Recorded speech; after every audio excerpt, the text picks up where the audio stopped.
Welcome to the Braylon Edwards Show with Shep. Touchdown, Braylon Edwards. Braylon Edwards, touchdown, Michigan. Passing pattern to Edwards, touchdown, Michigan. Where we bring you the best in sports, entertainment, and insight. Join us every weekday from 2 to 4 p.m. as we break down the latest games, analyze the biggest plays, and dive into the hottest topics in sports. We'll have exclusive interviews with your favorite athletes and guests, and you'll get a front row seat to all the action. So tune in to the Braylon Edwards Show with Shep. Got one-on-one going end zone. Edwards in the air. Oh, what a catch by Braylon Edwards. His second touchdown of the game. On the Woodward Sports Network, where sports comes to life. 3, 2. Brandon's excited. What is going on? I am a little bit excited. I didn't take my hat off. I ain't get my hair done. I was watching the screen, listening to Kool-Aid. What is going on? It's the Braylon Edwards Show with Shep. Excited to have you guys back for another edition, and it is going to be a fun one. Mm-hmm. Wouldn't you say, Shep? I would say so. Can I just say one thing before we get rolling? Would you do me a favor and just take these away from me? Please, get rid of them. Girl, God Dang, almighty. those are good, too. Girl Scout cookies. They were so Unbelievable. So, You got the tag-along? And mints. So Okay, here's you what I gotta do. have Thin mints. Here's what I do. I want to support people who we know, right? So if Kool-Aid's son is selling something, I'd like to support it. Neil Rule's daughter is in tag-along guy. Girl Scouts, and he says, anybody want to sign up for Girl Scout cookies? Okay, sure. I mean, he's a teammate. He's a family member. Why not? Yeah. I sign up for 4, idiot, and he sends me a text and he says, hey, they're in. Pony up. Yeah, I don't have a problem with the money. I got a problem with eating the cookies. So I go to Kool-Aid, please take them. Yeah. Fire. I go to Jared, please take some. So they both help me out just taking 2 only, but I'm sure they could have more. And they can have more. Just get them out of my sight. I will say this as we welcome in the chat. Appreciate you guys always coming and supporting on a day-to-day basis. Girl Scouts are a little aggressive. they can be a little aggressive at their tables with their parents as they're trying to sell you the cookies in the grocery store or Costco type stores and things of that nature. I had a situation. Okay. I had a Scouts situation. are a little aggressive. When it starts like that, it's a story, y'all. Buckle up. I had a situation. This was in Ohio. Now, of course, Ohio, everything's going to magnify a little bit. But this was in Ohio about 2008, 2009. There was a store by my house that, the Girl Scout cookies were on the season. They're sitting out front. And so I walk in. I'm going in to get, I forget, maybe a case of Gatorade or something like that. And the girl, she comes up to me. She says, excuse me, sir, would you like to buy some Girl Scout cookies? And I'm like, I don't really carry cash like that. She was like, Mommy doesn't carry cash like that. I was like, yeah, fine. I'll get some Girl Scout cookies. Just let me go shopping, man. Have some shortbread. Get me on the way out. Yeah, get me on the way out. I'll tell you what I want on the way out. I'm legitimately walking around the store, taking my time. I'm on the phone. Don't you know I noticed behind me this little girl and 2 of her friends like kind of following me around the store?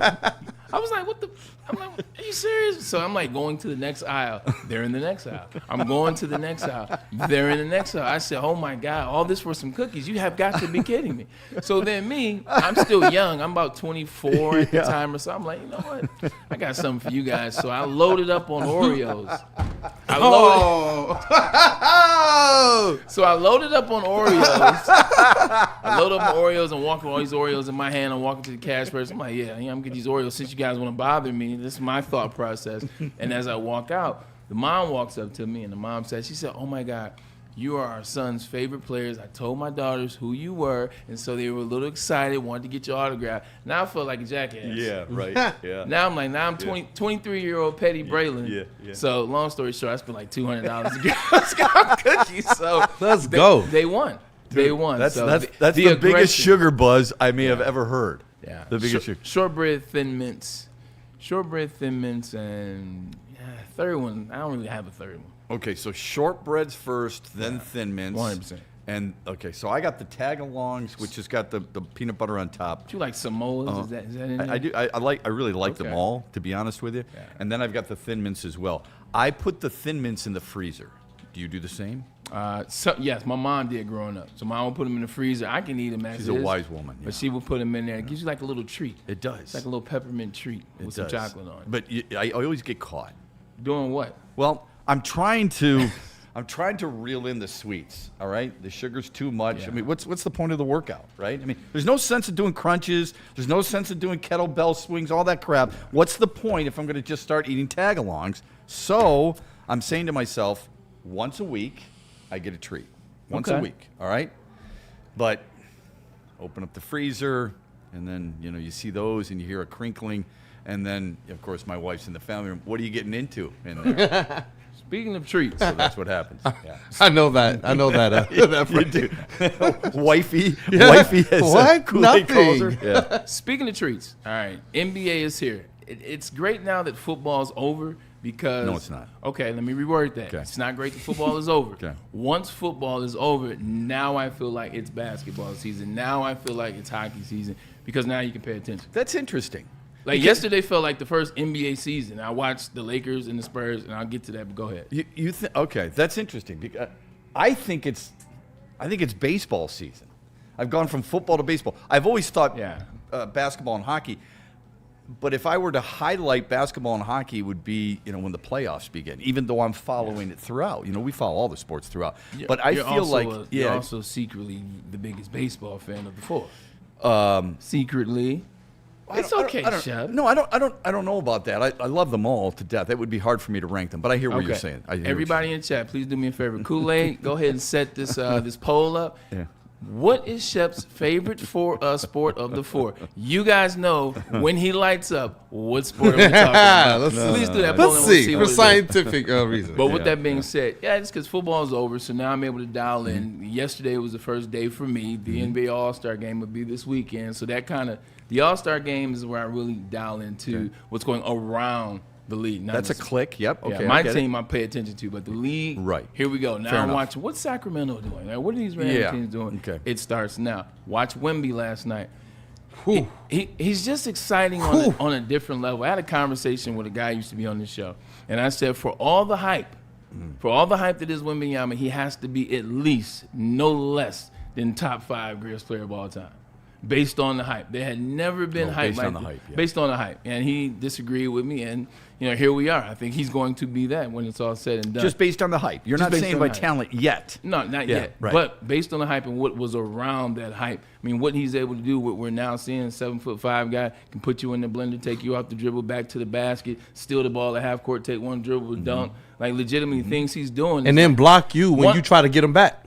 And that's what the problem is. Everybody's wondering why OKC has a problem. It's because Wemby is starting to come out of his shell and understand basketball. Legitimately, everyone is looking up to him, whether it's Jokic, whether it's Embiid, whether it's you name it, Giannis. They're looking up to him like this. He is exciting, Shep, on a different level. And it got me to thinking, who are the top 5 most exciting athletes currently in my wheelhouse?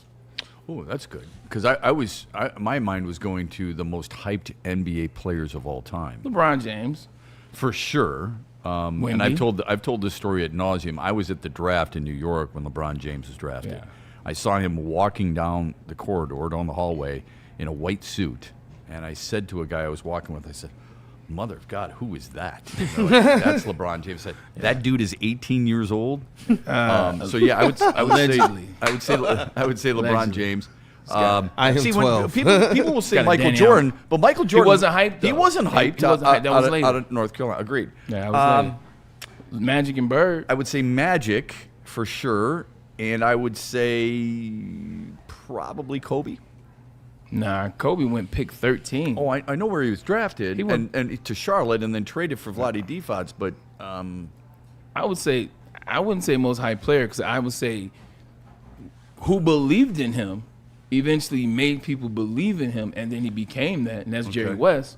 But most hype player, like, nah, he got drafted. It kind of was like, okay, we've heard some things about this kid out of Pennsylvania that, was born, lives in Italy, his dad is Jelly Bean. Okay. But hype, nah. AI had more hype. I was just going to say, could I say Allen Iverson? And what about this year, Cooper Flag? Hype. What about Cooper Flag?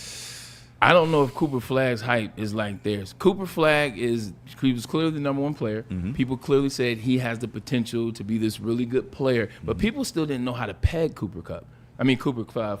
They didn't know what box to put him in, what he was going to bring, what is he specifically great at that's going to make him one of those all-time greats. So I think based on kind of trying to figure it out, that lessened the hype a little bit. Okay.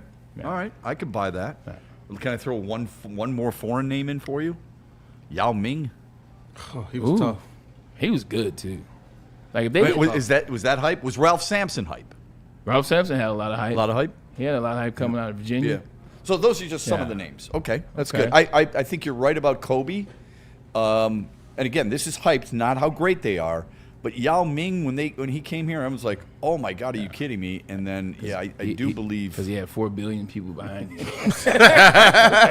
Yao Ming made the All-Star game every year before the season started. So well, we'll just fill out our belly right now. Well, when you're 7'6", it's tough to hide. He's good too. Yeah, he was good. He was. He was a hell of a player. His career, not long enough, unfortunately. Because China had him playing all year round. Yeah. As soon as the season was over here, he was playing for. Oh, that's right. Yeah, the People's Republic of China. He was playing for them. So you're talking 7'5", 260 pounds or so, because he wasn't small. Playing on average 200 plus days a year. Yeah, foot and ankle injuries are going to come up and nip you. 100%. Ask Calvin Johnson about those ankle injuries. Amen. When you're a bigger player. Yeah. Most exciting players right now. Give me the list, Jay, if you will. These right. are where I'm at with it, and it's different. It's different players, different things. You see what it is. You can throw the list up there in no particular order. Okay, let's see it. Let's do it. Now, you were spurred on by watching Wembanyama. Watching last Wembanyama, night. how excitement it was for him, and that's why I said it didn't necessarily have to be the best players in the league at their positions or the sport they play. Just the most exciting. Wemby for me is the most exciting player in basketball right now. Currently, I didn't say he was the best. I know. I think there are a couple people that can contend against that, but exciting, not at all. Please start playing him more than 26 minutes. That's all I ask. I'm not asking for 35. But just bump it to 30. Bump it to 29 and a half. He was hurt. Maybe that's why. I don't know. He's been on restricted minutes since the day he got drafted. he came in at 19 minutes ago. I wonder how scared they are. Thinking about the Yao Ming thing, I do wonder how cautious they are. But I'm with you. I'm like, when you see him hoop, I'm with Bray. I want to see this guy play as many minutes as you can play him. Very true. Just we'll take it athlete by athlete and sport by sport. Who challenges him? Anthony Edwards? In terms of level of excitement? Yeah. He's exciting to watch. He really is. The dunking on you, but the vibrato. It's calmed down. It's calmed down a little bit. Yep. It's calmed down. I would agree with that. After last year, kind of having like a disappointing playoff run, if you will. I think it's true. It's tapered off a little bit. It's been a lot of quiet over there. He makes you watch. Yeah. Is my point. Yeah. He makes you watch for sure. 100%. That's He a good one. definitely does. Okay. All right. Going down the list. Carlos Alcaraz. If you're a tennis player, you will love this. If you're a tennis enthusiast, you will as well. I think when I watch him play the game, the way in which he dominates, but he's also fun. The trick shots he does, they're trick shots to us, but they're normal shots to him. Like he doesn't have a problem making it in Grand Slam already. Once again, I'm not making it about the best, but just saying he's knocked off the Grand Slam already at age 22 or 23. Well, when all is said and done, he'll be the best of all time. I was talking with an elderly gentleman at my gym not where I'm going too with this long list? ago. And Minus one person. You see where I'm going with this list? No, it's good. It's really good. I love that you've expanded things. But I was talking to him about this, and he and his guys get together and they play tennis every day. I see them out every day. So I like to ask him some tennis questions. So I asked him about Carlos Alcaraz, and he's like, oh man. But his favorite was Agassi growing up, and I said same as Braylon. And he's like, had oh the yeah, tell headband, Braylon. I the said, Nike. hey. Tell Anyway, myself so that. everybody kind of turns and says, I want to watch this dude play. Also, too, about the exciting part of Carlos Alcaraz is he can play any type of match. Like when On any surface, you're on saying. any surface, but also any type of match. Guys that have the technique and the skill, he can out technique and skill you. Guys that have the power, the speed, the explosion, that physical talent, he has more than you as well. He does all the things, all the tricks. Once again, they're not trick shots. 7 anymore. majors already. That's amazing. Yeah, 7. And still going. All right, now we're going to go down to the left corner. We'll save him for last. Go down to the left corner. Conor McDavid is amazing on so many levels. Shout out to my boy Tom T. Tom T watches every single day. Appreciate you. Thanks, Tom. DJ Tom T. But he told me about him. He's a big Blue Jay fan. He's from Toronto. Don't blame him.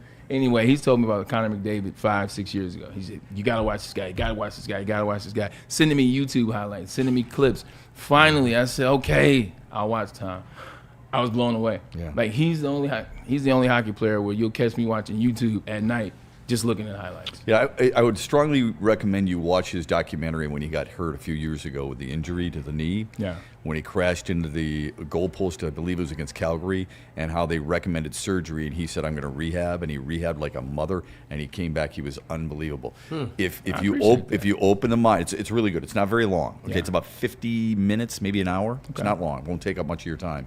It's really well done, but it's also his agency that put it out. So there's a little, but the inside and what he does and how he comes back. Let me just say one more thing. Nathan McKinnon.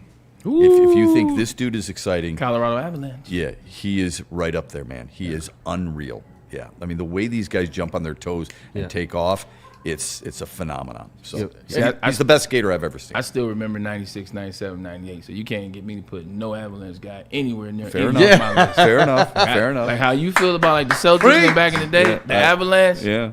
Those are the teams we knew, Bray. I get it. What 100%? We knew those rosters. And we knew to hate him. Shout out to my boy D-Man. Yeah, just remember there's a Red Wings coach who was on that team. Okay, go ahead. Yeah, I was just going to say real quick, in terms of hockey thing. There's nothing I can do about that. There's nothing I can do about that. He gets no love on the show. I was going to say with Connor McDavid, he was one of those players that as I wasn't as much a diehard day-to-day Red Wings fan, he was one of those players that kind of, when he's on, you're like, I'm going to just kind of watch what he got going on. And when I was in it, it was Pavs, though. Pavel Datsyuk, the magic man. He could dangle That's a good better one, than man. anybody else out there, man. Yeah, Shout out the to hand, magic man. his hands were unbelievable. Side note, you're absolutely correct because I showed Britt Connor McDavid's highlights last year, and then I also showed her blown away. Pavel Datsyuk's highlights maybe the same day. She was like, they look about the same. So to your point, Yeah, that's good. Pavel was nasty. Sometimes To your point. those perspectives I appreciate more because she's brand new to it. Yeah. She's never seen Yeah. it. So her amazement is different than someone who has watched it over and over again. But to your point, you said, it's not who's the best. He is the best, but he's also the most exciting. He leads the league in points. Go ahead. Number 4 is probably the most exciting player in the world in any sport. That's Shohei Ohtani. I mean, what can be said about him? And last year he added back the pitching element in the playoffs, and that turned it up another notch. He's just fun, and I love it. All of them are the same. They're all quiet.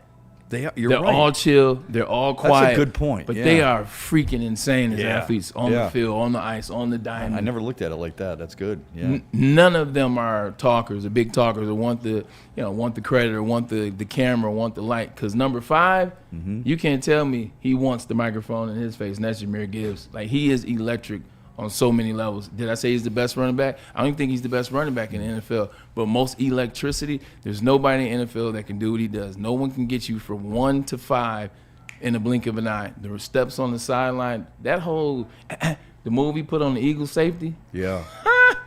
And then also, too, it's the excitement factor. Here we go. It's a game. We're struggling. It's a team we should be. Oh, my God, why do we have to go to overtime? Well, guess what? First player overtime, game's over. Like, that's the type of excitement that Jahmyr Gibbs provides. When I think excitement, I think of if I'm doing something other or in addition to watching that athlete's game. Yeah, nah. Does it make me stop and watch them? So I think all these are perfect. They really are. Remember this with Ohtani. I think there's a little bit of a misnomer with him with home runs. People are all excited about the home runs and everything. That dude swiped 59 bags just a couple of years ago. All right? I mean, you talk about an all-around player. And he can get hits. Yeah, and he gets hits. Yeah, I mean, last year he led the league in runs. He had almost 180 hits last year. So I get the home run, the infatuation with home runs, but what he does other than that is incredible value to the Dodgers. I love this list. Excitement versus the best has always been very intriguing to me. I remember being in college. I thought the most exciting players of my time in college was Peter Ward and Reggie Bush. Reggie Bush is number 1, obviously, but Peter Ward, they were exciting. I don't think Reggie... He's a wide receiver for Florida State. 100%. I don't think Peter Ward is the best wide receiver at the time. I don't think he's better than me. Realistically, that's just facts. Yeah. Reggie Bush, I don't think he was the best running back on his team. If we're talking about just running back, it was Lindell White. Yeah. But you want to talk about excitement? All you got to do is put on that Fresno State game. He was ridiculous. Well, to that point, I mean, that's part of what makes Jahmyr Gibbs so exciting, don't you think? His ability to catch the ball and then, Leave people in space, the speed, like the stop on the dime, like the athleticism, the agility. When your pad level is low, when your balance is low, when you work through your legs, things you can do are incredible. It's like Barry. Dude, this is a great list. I think it's a great list because you didn't just do the layup stuff. Nah. I mean, there's no licking of the stamp here. You went a little bit deeper. You went in different sports and guys who kind of move that needle for you.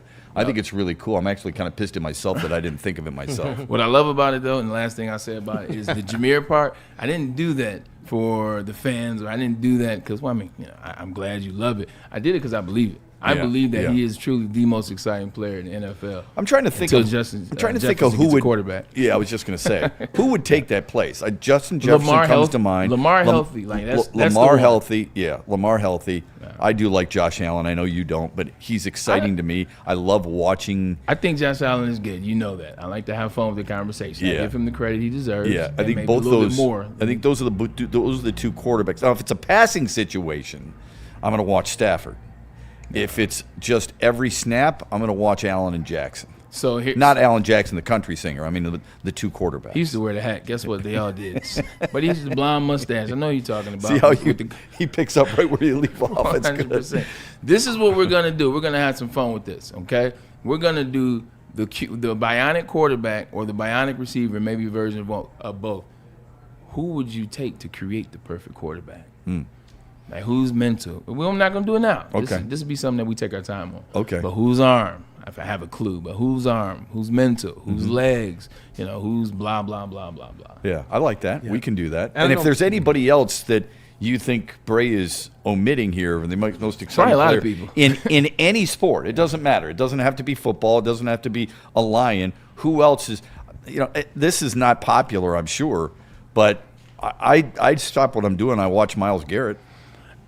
It's funny you say that. He was one of the names that popped in when I said, all right, NFL, who's it going to be he was one of the ones pops in there because you watch when he's on the field just to see if he's getting to the quarterback. There are, when I watch games, whether it be in person or on TV, when I'm watching them, I oftentimes pick out one guy, maybe two guys, right? Stay locked in. I it's kind of weird. I like watching Penei Sewell. I used to love watching Frank Ragnow. That's where my eyes would start when it comes to football. It didn't always go with the wide receivers or the running backs, but I don't like watching Cleveland, but I do like watching Myles Garrett play. Yeah. And I like to see the kind of hand movement that he has and the footwork and the spins and all the leverage and all that stuff. I think guys can be exciting like that even though they're not carrying the football. This is true. And Max Crosby is another one of those guys that you'll follow from start of a play to the end of the play and how he plays. He's all over the place. Yeah. Enos Rakestraw is one of those guys. Hello, caller, are you there? Caller, are you there? Michael Wary, he sends in a $2 super chat basis. What's up, Mike? He wants to know, would you agree that Jahmyr Gibbs is the best running back since Barry Sanders? For the Detroit Lions? Yeah, for the Lions. Yeah, for the Lions. But not in the National Football League. Yeah, he's not even the best back in the league currently. Yeah.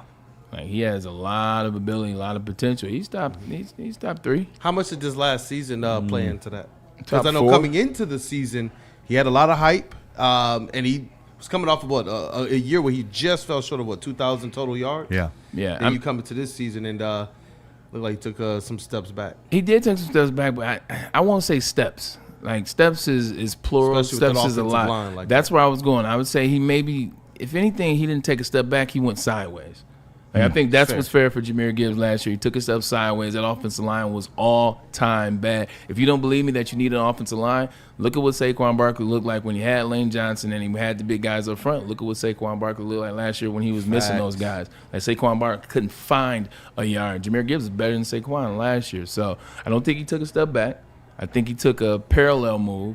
And I think that when they get this offensive line right, now you have Petson coming in, understands the run, wants to call the run, get back to the identity. We can see him take a true step forward. Because to have that line as bad as they were and still have some of that production that he had in some of those games in which he won games, he didn't take any steps back. Just the offensive line failed him. It'd be interesting to see what it looks like this year.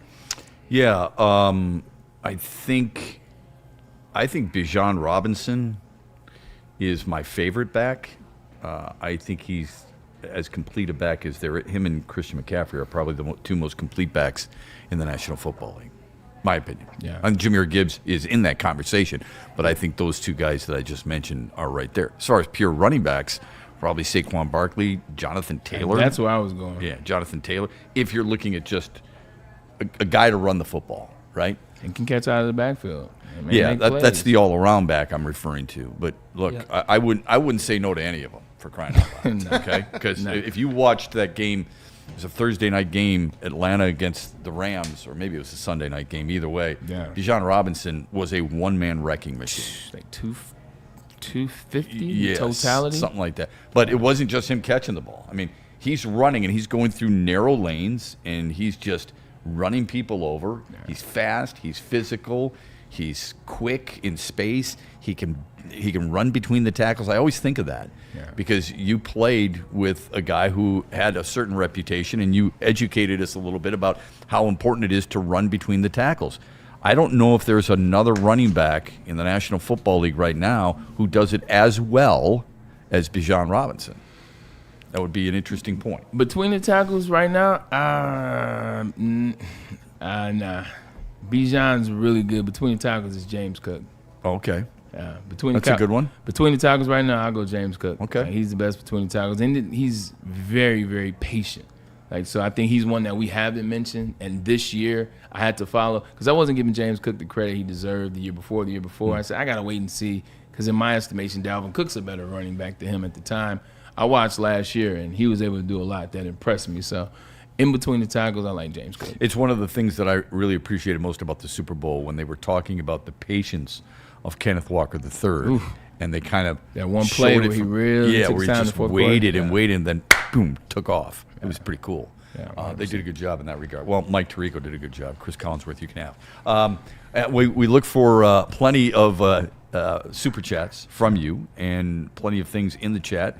We're going to take a quick time out here on the Braylon Edwards Show. When we come back, there's more football discussion. There is also we got some top fives, right? We got some top fives. Also, right? I got a PSA. AFC quarterbacks. AFC quarterbacks. Yep. I have a PSA for Detroit Tigers fans as well. Oh, good. Ooh, looking forward to hearing that. All right. Stay with us. Glad you're with us here on a Wednesday afternoon. Yep. After this from Ben Johnson and Art and Jakes. Ben Johnson, you know who he is. He is the fighter, so let him fight for you. Whether it's a settlement or a verdict for any case of thing that you need, he can do it for you. Reach out to him at venfights.com. It doesn't matter. Sometimes the government, sometimes other insurance companies will try to withhold compensation from you. Don't let them do that. Make Ben the first call you make. He'll get you in the game, and he will get you together. Remember, it's venfights.com. Hey, Woodward Sports and Art and Jakes have a huge doubleheader of events coming your way. Round 2 of the Michigan State Hoops Watch Party is Sunday, March 8th at Art and Jakes in Northville. We've got you covered there with great food, great drink, and good times. Plus, we ask you to keep it rolling 2 nights later, Tuesday, March 10th. That's when Darren McCarty, our Woodward Sports family member, brings his slapstick comedy show to Art and Jakes at Northville there at 7 o'clock. Hoops on a Sunday, DMAC on a Tuesday, all in one place, Art and Jakes in Northville. See you there. You know how some things are so good they should be world famous, but they're not? Our house-made vinaigrette is one of those things. And the antipasta salad, we drizzle it over. Same with our hand-battered chicken tenders. Original recipe soups and pasta sauces. It's almost as if our original world-famous Detroit-style pizza is mocking them. And that's not very nice.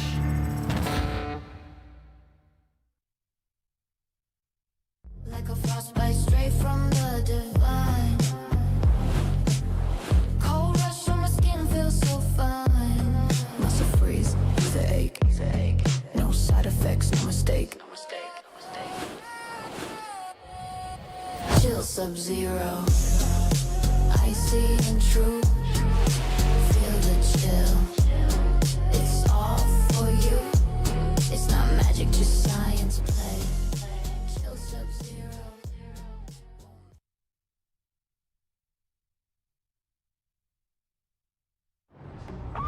When you have everything you need to get stronger, just around the corner, you can give everything you've got. Just 30 more seconds. With over 2,800 locations, there's always a Planet Fitness near you. Join the club today and get your first month free. Just $1 down, $15 a month. No commitment. Deal ends Friday, February 13th. See what you got. Planet Fitness. We're all strong on this planet. Why do we fight? We fight to protect the innocent, to hold the powerful accountable, to bring the oppressors to justice. Why do we fight? We fight to secure and preserve our civil liberties, to get each and every one of our clients the justice they deserve, and to make the lives of real people just like you whole again. ThenFights.com. Big injuries, big news. Twice a week, Dr. Jeff Pierce from Michigan Sports and Spine joins Woodward Sports Network for the Injury Insider Report. Big D Energy Tuesdays at noon. Braylon Edwards and Shepard Thursdays at 3:30. Get expert analysis and in-depth breakdowns on the latest sports injuries from the man trusted by top athletes in the community, like D-Mac. Whether it's the Lions, Pistons, Tigers, or Red Wings, Dr. Pierce talks us through it all. Don't miss the Injury Insider Report with Dr. Jeff Pierce, your go-to source for understanding the impact of injuries on the games and players we love. Only on Woodward Sports Network. Scan the QR code on the screen or go to MichiganSportsandSpine.com to see if Dr. Jeff Pierce can help you.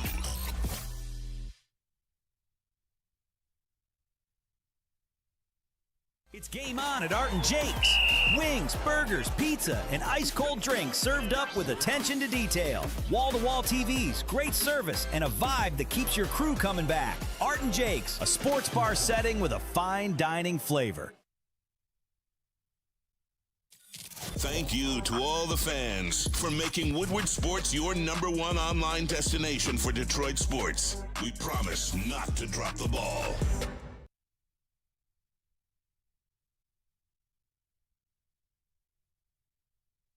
WoodwardSports.com and click on Shop. Get the latest in Detroit sports apparel and exclusive Woodward Sports gear. WoodwardSports.com can get the whole team outfitted. Love the Pistons, Red Wings, and Tigers? We got something for you, too. Shop online at WoodwardSports.com.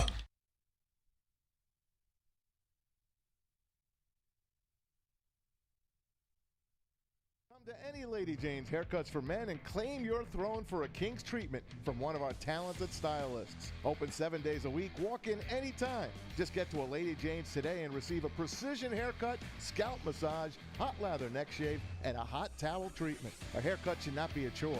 It should be an experience. And that's exactly what Lady Jane's has to offer. Open 7 days a week, walk-ins are always welcome. There's always a location near you. Lady Jane's Haircuts for Men, it's wicked awesome.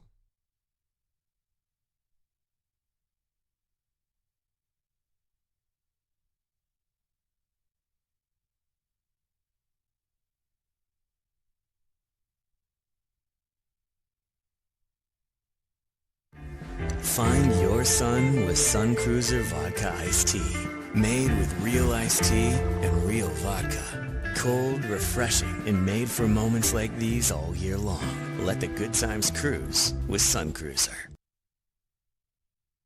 Big news, just like JV re-signing with the Detroit Tigers yesterday. All members of Planet Fitness will receive their first month free if they sign up by this Friday. Now, I have an inkling if you go in on Saturday, you might still get the same news, but don't tell them I told you that. By Friday, sign up, first month free. I don't know about you, but free sounds good to me. With over 50 metropolitan Detroit locations, Planet Fitness is the gym for you. No judgment here, clean locker rooms, and their trainers on staff. Sounds like a gym I would want to go to if I were you. Planet Fitness. Get in here today. It is the last game before the All-Star break. So when you're watching the Pistons tonight, sit back, relax, enjoy a victory on the road in Toronto, we hope, and enjoy a Sun Cruiser Vodka Iced Tea. It's a great way to celebrate a really strong first half of the schedule. Real vodka, real iced tea, smooth, clean, crisp, only 100 calories. Please drink responsibly and enjoy Sun Cruiser Vodka Iced Tea. I was thinking about this. Welcome back. Somebody had put, is Jahmyr Gibbs the best running back since Barry Sanders? I don't know if they said Lions or not, but it got us thinking a little bit. I mean, you've got your ex-teammate LaDainian Tomlinson in there. your friend Adrian Peterson, who would be in there. Marshall Falk would be in there too. Something like the best running back since Barry? Yeah, since Barry. Yeah, So there's quite a few. But anyway, Fred, man, don't sleep on Fred Taylor. Yeah, well, I like Fred Taylor. Yeah, Fred Taylor he was rock solid. stuff. I like Jonathan Taylor now. Yesterday we were wondering a little bit about Edgerrin James. Edgerrin James is a really good one. Hall of Famer. See, we get the football going. It's tough to transition It into is. the basketball. Yesterday we were wondering a little bit aloud and worried about suspensions. The longer it took, the more worried I was. Yeah. Those have come down, and Isaiah Stewart gets 7 games. Jalen Duren gets 2 games. You've get Charlotte has, they get suspensions too. I don't care about Charlotte. Yeah. We care about the Pistons. What was your overall take on our guy here, Isaiah Stewart, and getting 7 games overall? I think he's lucky. I think he's lucky that he didn't get more games. I think this is one. This is Adam Silver, who does not believe in strong penalties. It's a different era. They want all their players to be in games. You don't want to suspend them. I feel like you really have to bend Adam Silver's arm to make him suspend somebody. With that being said, 7 is good. 7 is good for Pistons fans. They can breathe a sigh of relief. It sucks that it's going to be during this stretch. But I think 7 games is good. It's a fair punishment for leaving the bench, for having a couple of different opportunities to stay out of the way of the situation or to pull back from the situation. It lets you know that, hey, look, we appreciate your defense. We appreciate how you guys act. We appreciate your style of play. We appreciate this Detroit versus everybody. We like that. We don't want this in our NBA. It doesn't look a certain way. This is now an international brand on a major level, and things like this won't be tolerated from a team in which I also think he got a little bit of let back or not as much as it could have been. This is a team that is one of our best teams now, arguably our best team and our best product. We don't want you guys to be in a situation, having situations like this occur on a night in and night out basis or once in a blue moon. Once in a blue moon is far too much for the NBA. So I think it's cool, but pay attention because these 7 games, it won't be 7 games next time. Next time he'll have to make a true precedent, and that precedent is going to be anything less than 20. Are you surprised? At 7 games, are you surprised? I think you said 8 yesterday. I said 10. Yeah. But as the day went on, and I woke up this morning, and I still didn't see anything. I didn't see anything last night. I didn't see anything this morning. I was nervous that it was going to be more than 10. I never thought it was going to be a ridiculous report that he's getting 25. That was from DeMarcus Cousins, who's out there. Right. But I thought 10 was somewhere in the neighborhood that they were going to go. I think 10 definitely started into the wheelhouse yesterday. I believe I listened to Kendrick Perkins, who says a lot of things I disagree with, but he said something smart yesterday. He said, at the end of the day, he said, what about Adam Silver has suggested that he can levy such a penalty? Like, not once has he levied a penalty. And I understand it looks different, but this is a different NBA. They're not into that, and they're going to give all the players as many times as you can. And he even brought up John Morant. How many times did they give John Morant before they had to suspend him? Yeah, I think what they eventually did, 12 games or something like that. How many games? How many times? So listening to that, I said it can't be more than that 8, and it was 7, and I think the Pistons fans should be happy. Do you think Charlotte has a beef with Miles Bridges at 4? I'm surprised that Diabate only got 2, to be honest with you. Or he got 4. I'm sorry, he got 4. That's right. Jalen Duren with 2. I think it's about right. I do. I think it's about right of where they're at. So I do believe that we've got that fallout. I think it's about right. Yeah. I appreciate it. I'm confused with you. My apologies. That was on Kool-Aid. I am not surprised that Miles Bridges got 4 games. At the end of the day, he was on the court, but then he ran around throwing shots the whole time. There we go. I was trying to get this on the back wall. That's what I was saying. So there we go. Yeah, it looks good too. I love it. Thank you. Appreciate it. It's really cool. Sheesh. I do have that suit and tie, by the way. So you agree with? You think Detroit got lucky with the 7 games with Isaiah Stewart? I think there's consider themselves somewhat fortunate. Miles there. Bridges, his 4 games is deserved. That's at the end of the day, deserving. he was on the court, but he took multiple swipes at different people. Yeah. Not even just the same person. It was multiple swipes at different players, and he was begging for, the smoke, as they say. So 4 games is enough. Okay. Diabate really, I don't know if he started incited it, but he sure incited it. Yeah. He incited it and kept it going. Yeah. And Duren started it with the mush, as you pointed out yesterday. Yeah, but I am on the side that Diabate started because that headbutt, that lean-in headbutt roll-up, like when people do that, it's sneaky. But yes, to your point, the first time somebody's hand was placed on another individual, it was Jalen Duren. I think Jalen Duren did that, backed up, deserves 2. Miles Bridges deserves his 4 for that. Diabate deserves his 4 as well, because even after the headbutt, after he got mushed, he still tried to fight out of how many different holds and people grabbing him. How many swipes did he take? Once again, kind of the same as Bridges. So. Yeah, I have no problem with any of it, to be honest with you. I think it's about right. I'm actually feeling better about the 7 games than I originally would have thought. I don't like that he's being suspended, obviously, because I think he's really important. But I could have seen them going a lot worse than they did. So I'm happy about that. What do we learn from this? What do you hope he learns specifically from this? Let me get to that. Okay. Let me ask you this question. Yep. Do you think in sport today, because, I mean, it's really only football and basketball that really have suspensions like that, obviously. Baseball, but it's more like PEDs. That's more PEDs. Yeah, I mean, if there's a bench-clearing brawl or somebody's throwing at somebody, you'll see it. But it's not nearly as prevalent. Yeah, every blue moon you'll get a Batista and Rodon, or was it Lindor? With this situation right here, do you think it's one of these players make so much money now, these players are the faces of our league, these players need to be on the court, need to be on the field, because if this would have happened back in the day, what would the suspensions look like? If you would have spit in a player's face in the NFL back in the day, what would that suspension look like?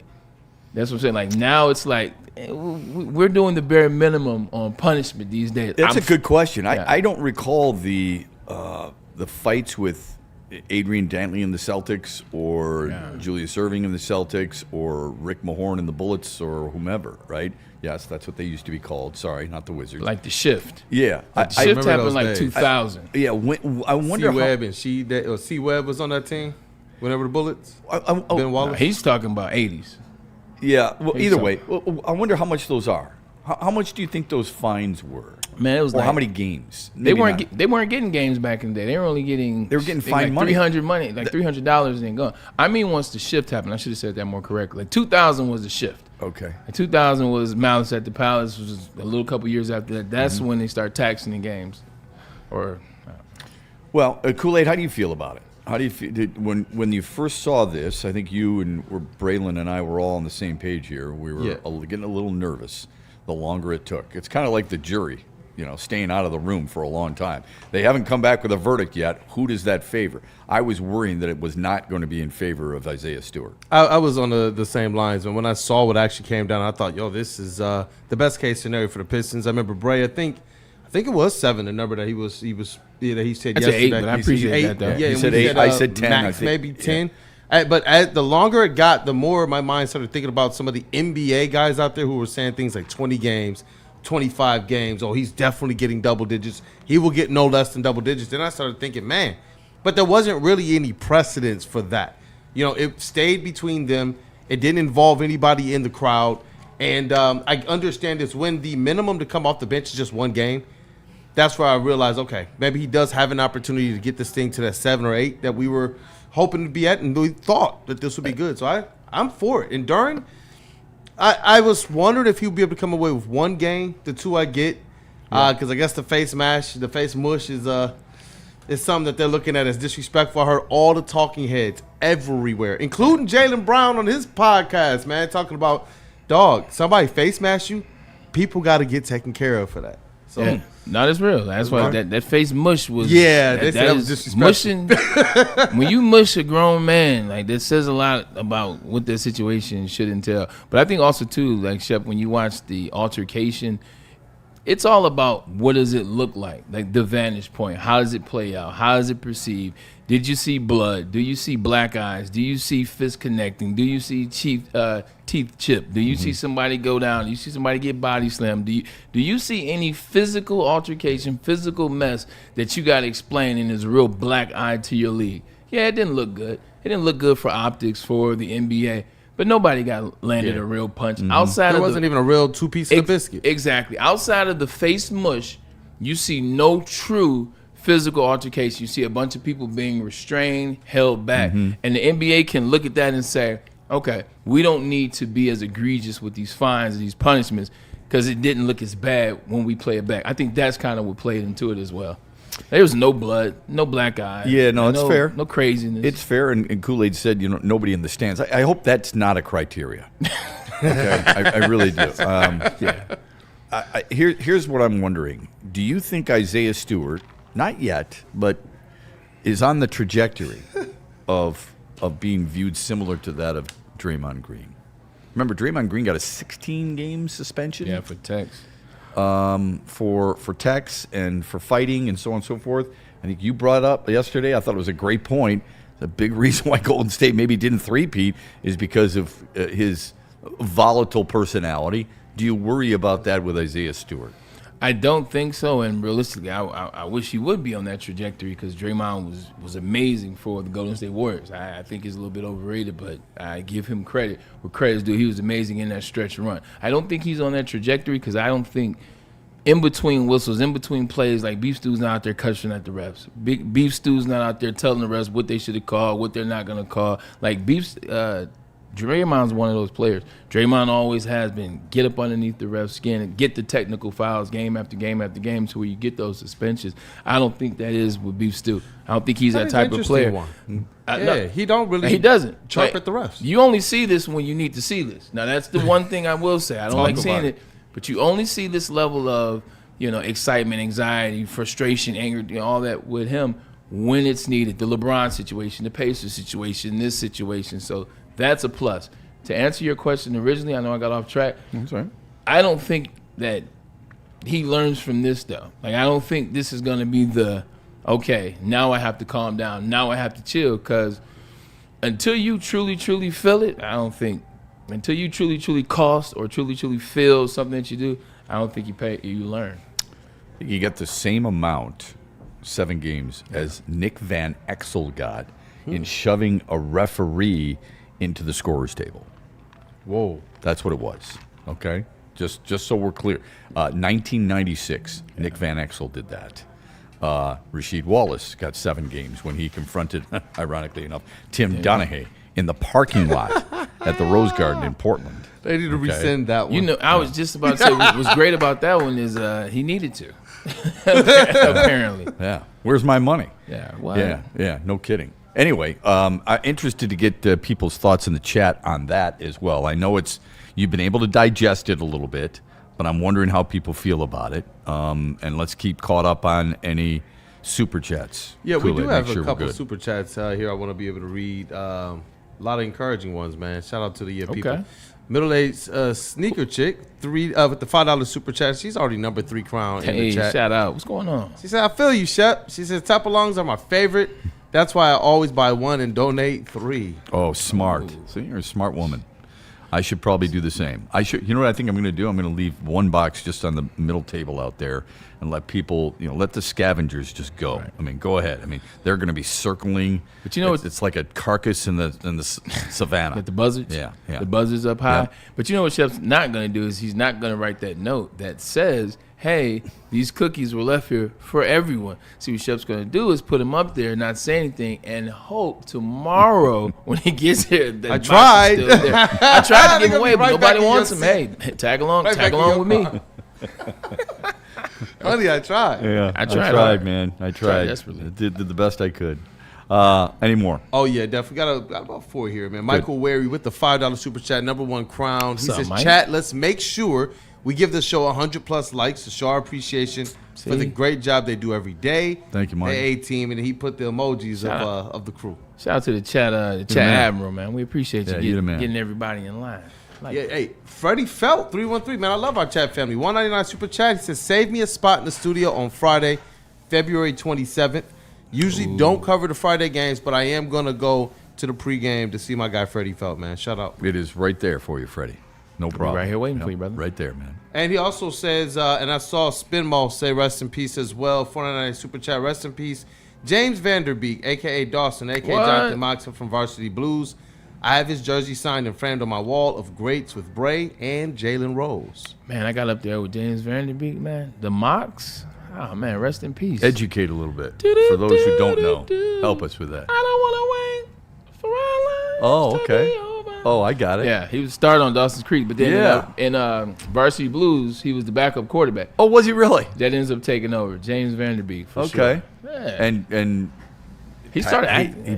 Did he pass? Passed today, I think. Suspended or something. Yeah. Okay. Tragic. Man, now I gotta watch Varsity Blues tonight, man. I was just gonna say maybe it's an ode to him. It's a class. It's a good movie. It is a good movie. It's a good movie because they have good football element to it, and they also have a good movie. I think a lot of times with those sports movies back in that time period, you either get the good sports and the bad plot, or you get the great plot, or you get the great sports, or vice versa. Yeah. 100%. Or you get Mystery Alaska and you get both. Bad movie and really bad acting, and for people who can't skate. That movie was so bad. So bad. When the movie's this bad, it makes you not believe that this even happened. Like, once the movie was that bad, I was like, there's no way this happened. Yeah, this is a made-up thing. I always expect, you know how they always have those interviews with actors and they say, what's Russell Crowe. Yeah, what's the movie that you took that you shouldn't have, or what's the movie you turned down you wish you would have accepted? Yeah. Okay? And I'm waiting for the one with Russell Crowe says, I should have never made Mystery Alaska. Because my ankles look like Pinocchio's ankles. He's got some movies that are worse than that. He's got some great ones, too. Oh, he's got some unbelievable He's got some other ones that are bad. They call it a Razzie. What is that? If you're in, like, the worst movie of the year, they give it a Razzie in Hollywood. So I need to check and see, did he get a Razzie for that one? Yeah, and it would have been well deserved. That'd be a good one. Find some of the Razzies and see which ones you believe don't deserve to Oh, be on there. Yeah. I like that. Hey, every day we come here we're fortunate. We've got the TVs going and we watch a lot of sports. The Olympics is on right now. Okay, what's the one event you watch in the Olympics that you usually have no interest in whatsoever? I caught myself 2 days ago. It wasn't yesterday, but 2 days ago, where I was watching Team USA and curling. I was watching that last night. Were you really? Yeah, they lost to Sweden, I think. Okay, I saw them beat Italy. Yeah, 2 days ago. All right, I think so. That might have been to get into the gold medal game. Gold medal game.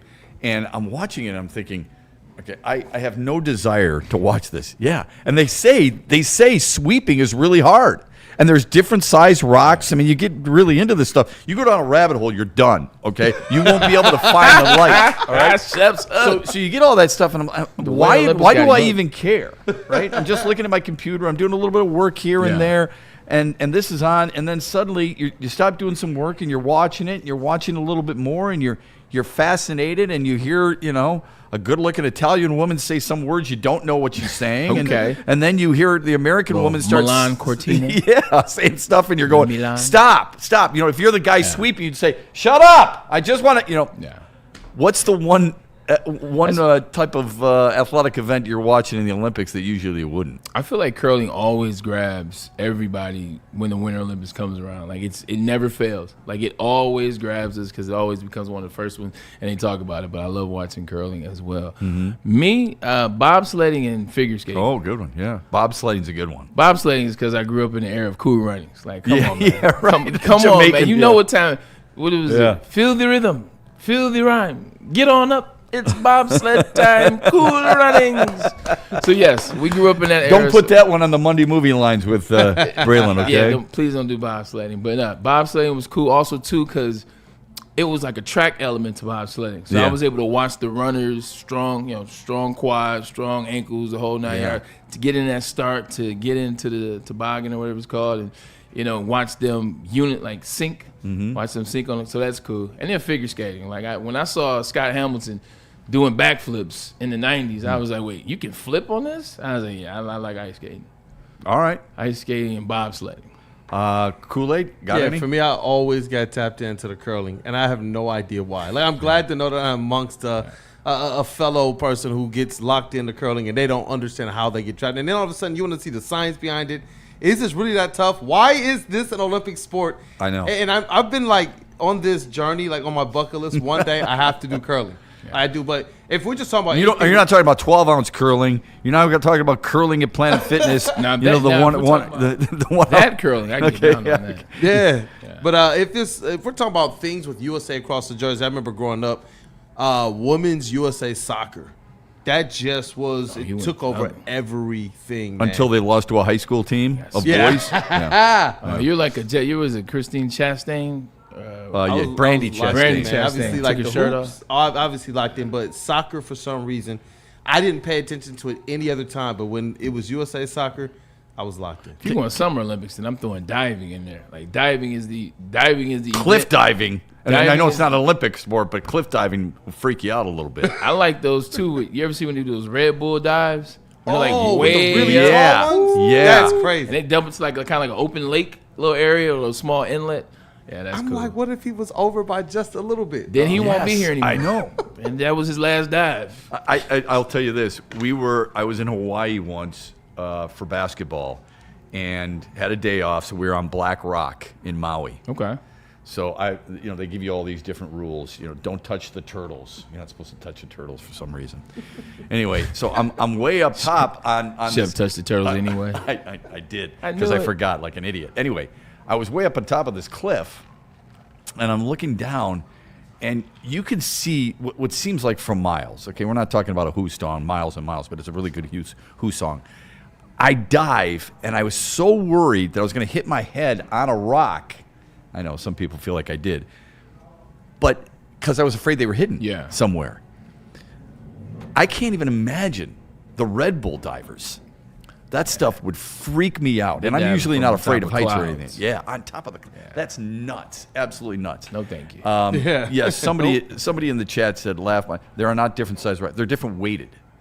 Was kind of my point. Not different size. I'm sorry, I misspoke there. They're different weighted rocks, right? Or stones as they call them. Technically, in curling. if it weighs less or weighs more, then it would be a different size to the person who said that in the chat. So. Technically, yeah. They've got to weigh between 38 and 44 pounds. They typically weigh 42. Okay? Men and women, because it is co-ed. There you go. There you go. Okay, well done. What about you, Jared? You got anything in the Olympics that you're watching that you don't necessarily... I can get down with the snowboarding. Ooh, there you go. Okay. I dig the snowboarding. What I really dig is the fact that I can watch this in 4K Dolby Vision on USA. We're getting deep. I mean, it is the clearest. He's in the rabbit hole. It is the clearest. He is in the right booth. He is in the right booth. Yeah. It is incredibly amazing that I can watch a broadcasted sport in that fashion. I mean, we're watching like NBA games, no matter what sport it is, on NBC, ABC, Fox. I'm sorry, but it just, no matter what type of TV you have, it looks terrible.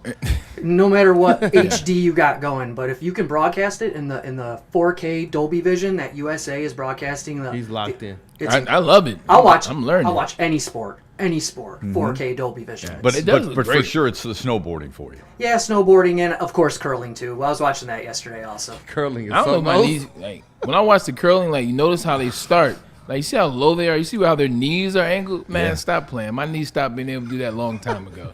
Like I'm an enthusiast, and that's all that it will ever be. I would be tripping over all the other stones that were in front of me while trying to sweep at the same time. And what I was trying to look at the other day, they're not skates they have on. They look like, something you might wear in the sauna. Oh, the shoe? Yeah. It's kind of like a flip-flop, but I think one has a little bit of an edge to it and the other one doesn't. It's like a bowling shoe. Like one has the slide, the other has the grip. Yeah. Like so, whatever foot you are, like you're trying to slide, I think your inside foot is the slide. Outside foot is going to be the grip. Yeah. If you, all right, good stuff. I appreciate that. Anybody in the chat want to contribute? We always welcome it. Spinny said biathlon and figure skating are the GOATs for him. Oh, see, I got another figure skater. Okay. Shout out to Spin More Racks, man. Nice job. Nice. Yeah. The figure skating is, I mean, the way they, without getting too technical, smooth, man. The using of the edges is unreal. How they get close and slide around as they're setting up the jump. Yeah, on the inside and the outside. It's awesome. And I can't. It's intriguing. It is. And then when you've got the partner's dancing and she puts the skates on his thighs while he's holding her up, I'm thinking to myself, I didn't get cut. Yeah, how do they not get cut? Exactly, because those skates, as you know, are razor sharp. When we come back, I got some players in the NFL that I want Braylon's quick thoughts on, okay, because they've got decisions on them. And you've got some teams with, it's either now or never. We might do that tomorrow. We've also AFC quarterbacks. I have that. We've got AFC quarterbacks. Take note of this, folks. Today is National Guitar Day. So at 3:30, Braylon and I are going to give you our top 5 to 10 guitarists of all time. Would love to see some of yours in there as well. Somebody's actually already chimed in on the robot or the making of the perfect quarterback and who he had, which I thought was pretty interesting. But we'll get that later in the week, okay? So that's all that and more is coming up on the Braylon Edwards Show. They say they have curling in Ferndale? This is going to ruin my life. Oh, did it really? There's a place, Motor City and Patriot. I guess, according, we're not trying to sell free advertising. There's a place that does it all. It's 3 letters. If you can figure it out, they're in, I want to say they're in Auburn Hills. They're in Novi. It's 3 letters. Starts with an H. They have curling. It's the hub, but okay. Well, I didn't want to get free. And they have axe throwing too. They have axe throwing, bowling, bars. That sounds like an outing. They got some things. I didn't know they had curling. They got curling. They do. That's always amazed me that you can go to a place and they have axes or axe for you. And you can and throw them. And why you drink though? Right? Why you drink? Yeah. And there's somebody who, I mean, hopefully they don't cut in line because you've got an axe behind them. Yeah. All right, Freddie, we'll go to break. This from Massage Chair. Hey, look, if you're looking to take your relaxation to the next level, actually, I know that you are. So you got to visit the Massage Chair House in Bloomfield Hills.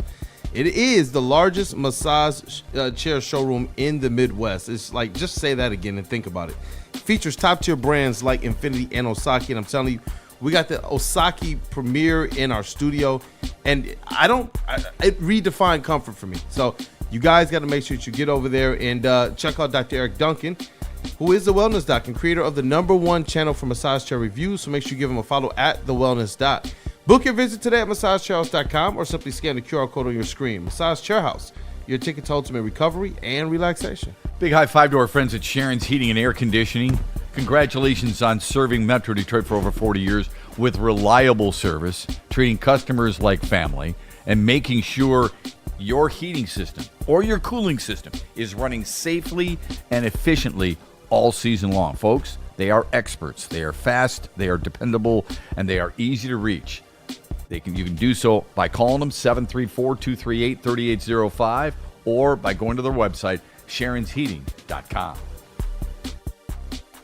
You know how some things are so good they should be world famous, but they're not? Our house-made vinaigrette is one of those things. And the antipasto salad, we drizzle it over. Same with our hand-battered chicken tenders. Original recipe soups and pasta sauces.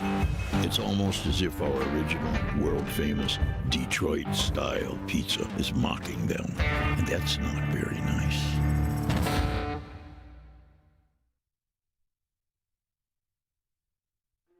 Why do we fight? We fight to protect the innocent, to hold the powerful accountable, to bring the oppressors to justice. Why do we fight?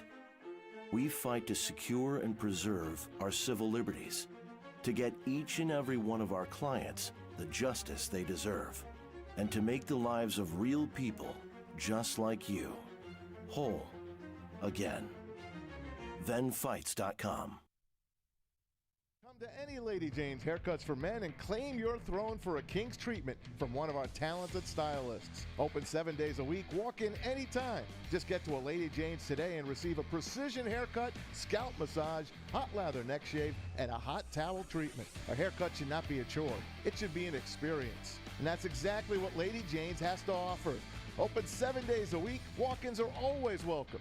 There's always a location near you. Lady Jane's Haircuts for Men, it's wicked awesome. Like a frostbite straight from the divine. Cold rush on my skin feels so fine. Muscle freeze, the ache. No side effects, no mistake. Chill sub-zero. Icy and true. Feel the chill. It's all for you. It's not magic, just science play. Chill sub-zero. No one gives away more cash and prizes than Woodward Sports. You don't believe us? Here's our latest $10,000 winner. You know, you guys posted, hey, if you guess all this stuff right, you know, we'll give it's $10,000. I'm like, okay, well, why the hell not? And the winning doesn't stop there. How about our Outkick Your Coverage winner? How do you think you won? We got This guy's got a hot girl. Bigger prizes, bigger giveaways, cash, merch, tickets, and more. All from the biggest sports network in Detroit. No one does it bigger and better than Woodward Sports. Make sure you're following, liking, subscribing on Instagram, Facebook, X, and YouTube for your chances to share in the winning. From Detroit's #1 sports network, Woodward Sports.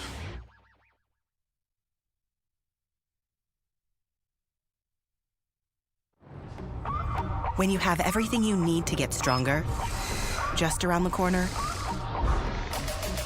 you can give everything you've got. Just 30 more seconds. With over 2,800 locations, there's always a Planet Fitness near you. Join the club today and get your first month free. Just $1 down, $15 a month. No commitment. Deal ends Friday, February 13th. See what you got. Planet Fitness. We're all strong on this planet.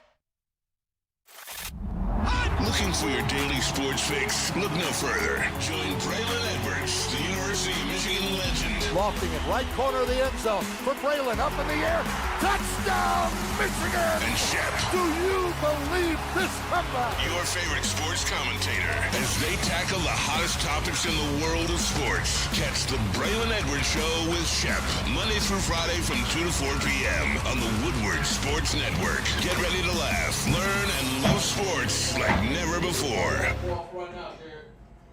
Head to woodwardsports.com and click on Shop. Get the latest in Detroit sports apparel and exclusive Woodward Sports gear. Woodwardsports.com can get the whole team outfitted. Love the Pistons, Red Wings, and Tigers? We got something for you, too. Shop online at woodwardsports.com. What if I told you you could place any bet up to $1,000, and if you lose, you get that money back? You think I'm crazy, right? Well, I'm not. Scan this QR code, enter the code Woodward1000, and if your first bet doesn't hit, you get your deposit back. Up to $1,000. That's right, up to a G back in your pocket just for giving it a shot. Minimum bet, just $20. Download the Caesar Sportsbook app today, the official sportsbook of Woodward Sports. Use the code Woodward1000 or scan the QR code on the screen. Help last night, so they are 2 games up in the Big Ten right now, but they still have another showdown with the team that's chasing them, Michigan State. That is going to take place a little bit later on, and we are going to be there, okay? We, as in Woodward Sports, and Art and Jake's, okay? It's going to take place Sunday, March 8th. We want you there. Sam Adams Cherry Wheat Beer will be flowing. Woodward Sports is going to be back there. Round 2 of that watch party, and Cherry Wheat is riding shotgun for the whole thing. Get $5 shorts of Sam Adams Cherry Wheat at any Art and Jake's location across Michigan on Mondays, Thursdays, and Saturdays. It's light, it's refreshing, it's brewed with real Michigan cherries. And when they say shorts, that just means the shorter cans. It doesn't mean you get a pair of shorts with them. It's Sam Adams Cherry Wheat. Please drink responsibly. Hey, I wanted the shorts, man. We bet. You wanted both, right? You got enough shorts at home because you're playing. Hooper, yeah. You still play in a league? I do, actually. Averaging 63, right? 53. That was the lie, remember? Yeah. See, now I believe 63. Yeah. 2 truths and a lie. But you do play?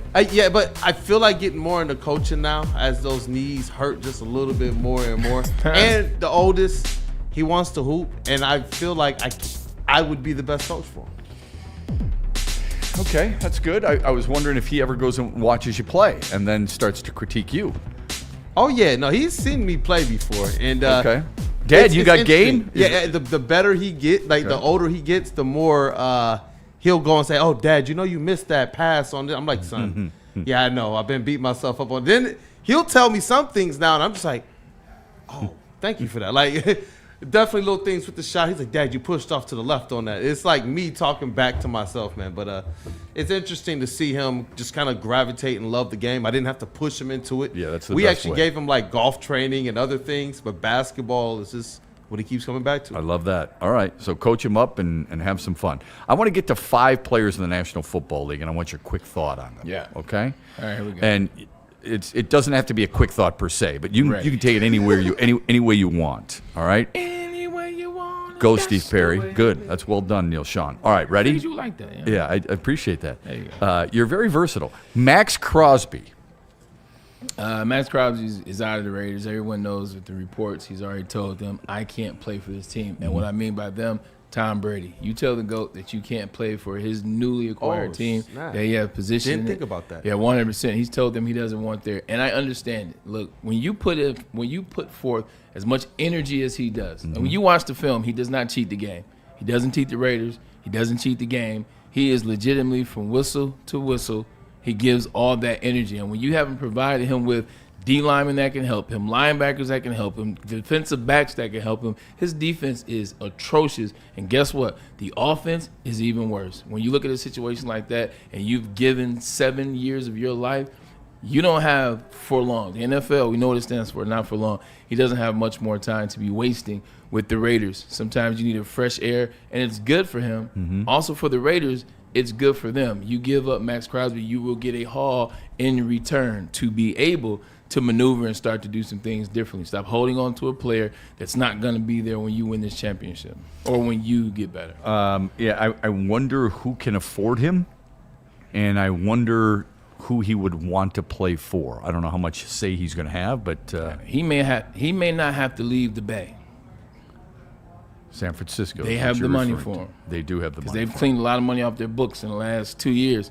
Thank you, Brandon Ayuk. Thank you, Bosa, et cetera. Yeah, and he would obviously be a fit there. Yeah. He'd be a fit anywhere. I don't care where you're talking about.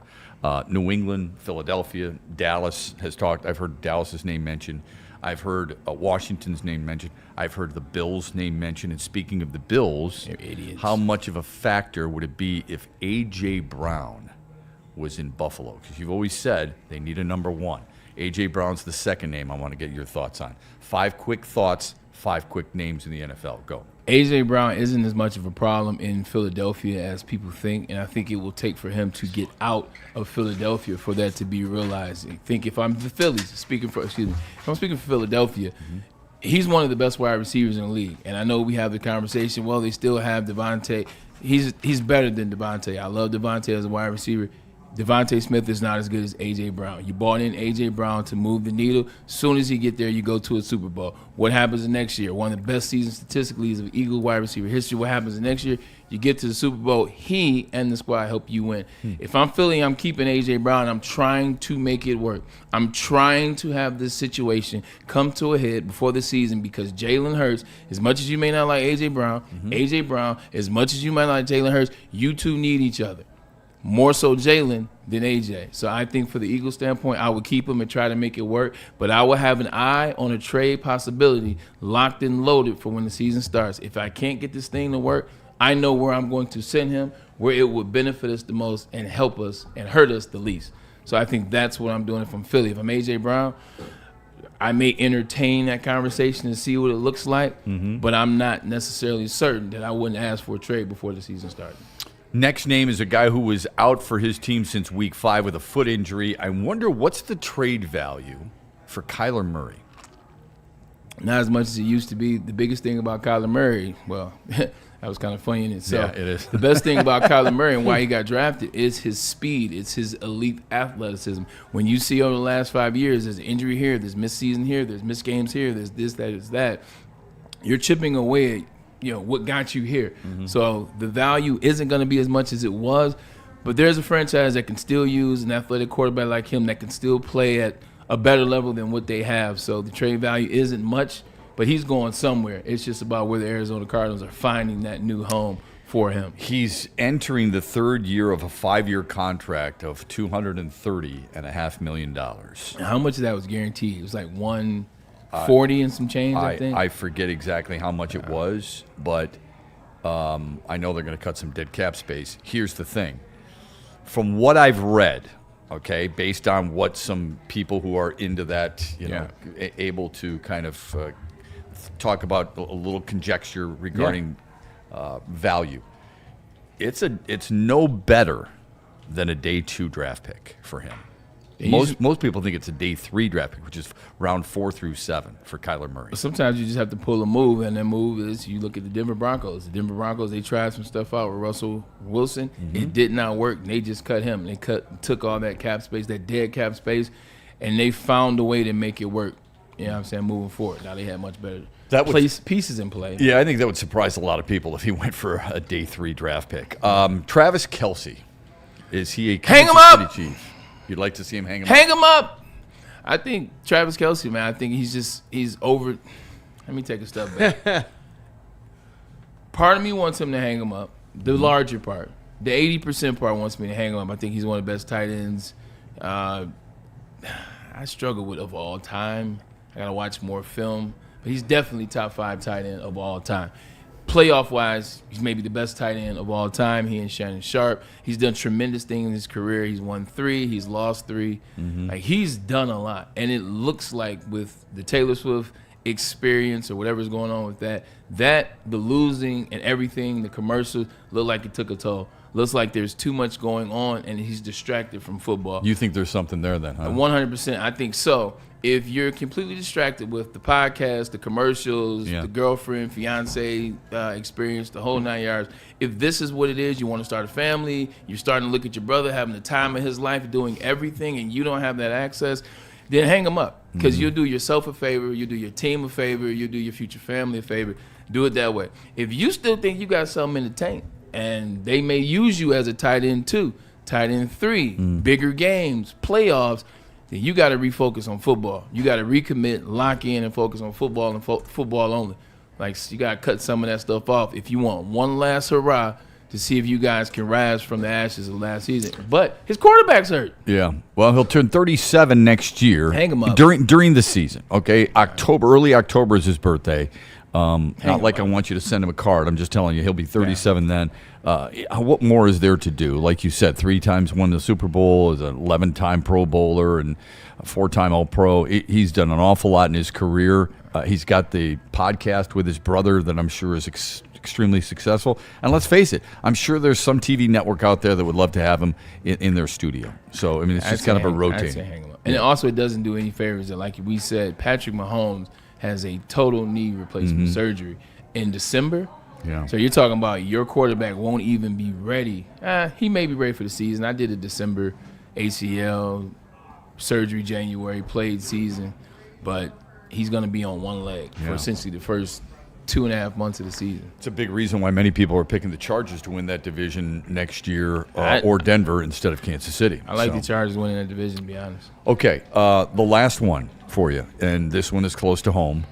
Taylor Decker, what do you see happening with him? One of 2 things. He's either going to retire or finish this year, whatever tackle they draft, because they will draft a tackle. I think they pick up a center, pay a center, draft a tackle. Whatever tackle they draft, they're going to want him to mentor. They want him to learn underneath Taylor Decker. Taylor Decker go out there and give him as much as they can because he's still under contract. But I think transition out to insert tackle here from Miami or wherever the hell you're going to draft the guy from, Alabama, Miami. I think that's the move. Okay. I think you bring him in, tell him what it is, make sure he doesn't have to practice all the time, make it an easier schedule. I remember when Damian Woody played for the Jets his last couple seasons. I had the pleasure of being on the team with Woody, great teammate. Really good dude. Damian Woody never practiced. He didn't know what practice was. He never made it out on the field. All he did was hold court in the training room. You know, you had to pay the toll to Mr. Woody to even, and I ain't talking about Woody Johnson, to enter the training room and kick it. So that's what they did for him. They understood he knew the game. He knew how to be a left tackle, be a right tackle in this game, in this league, how to be ready for Sunday. I think you'll see some of that for Taylor Decker, and eventually there'll be a shift.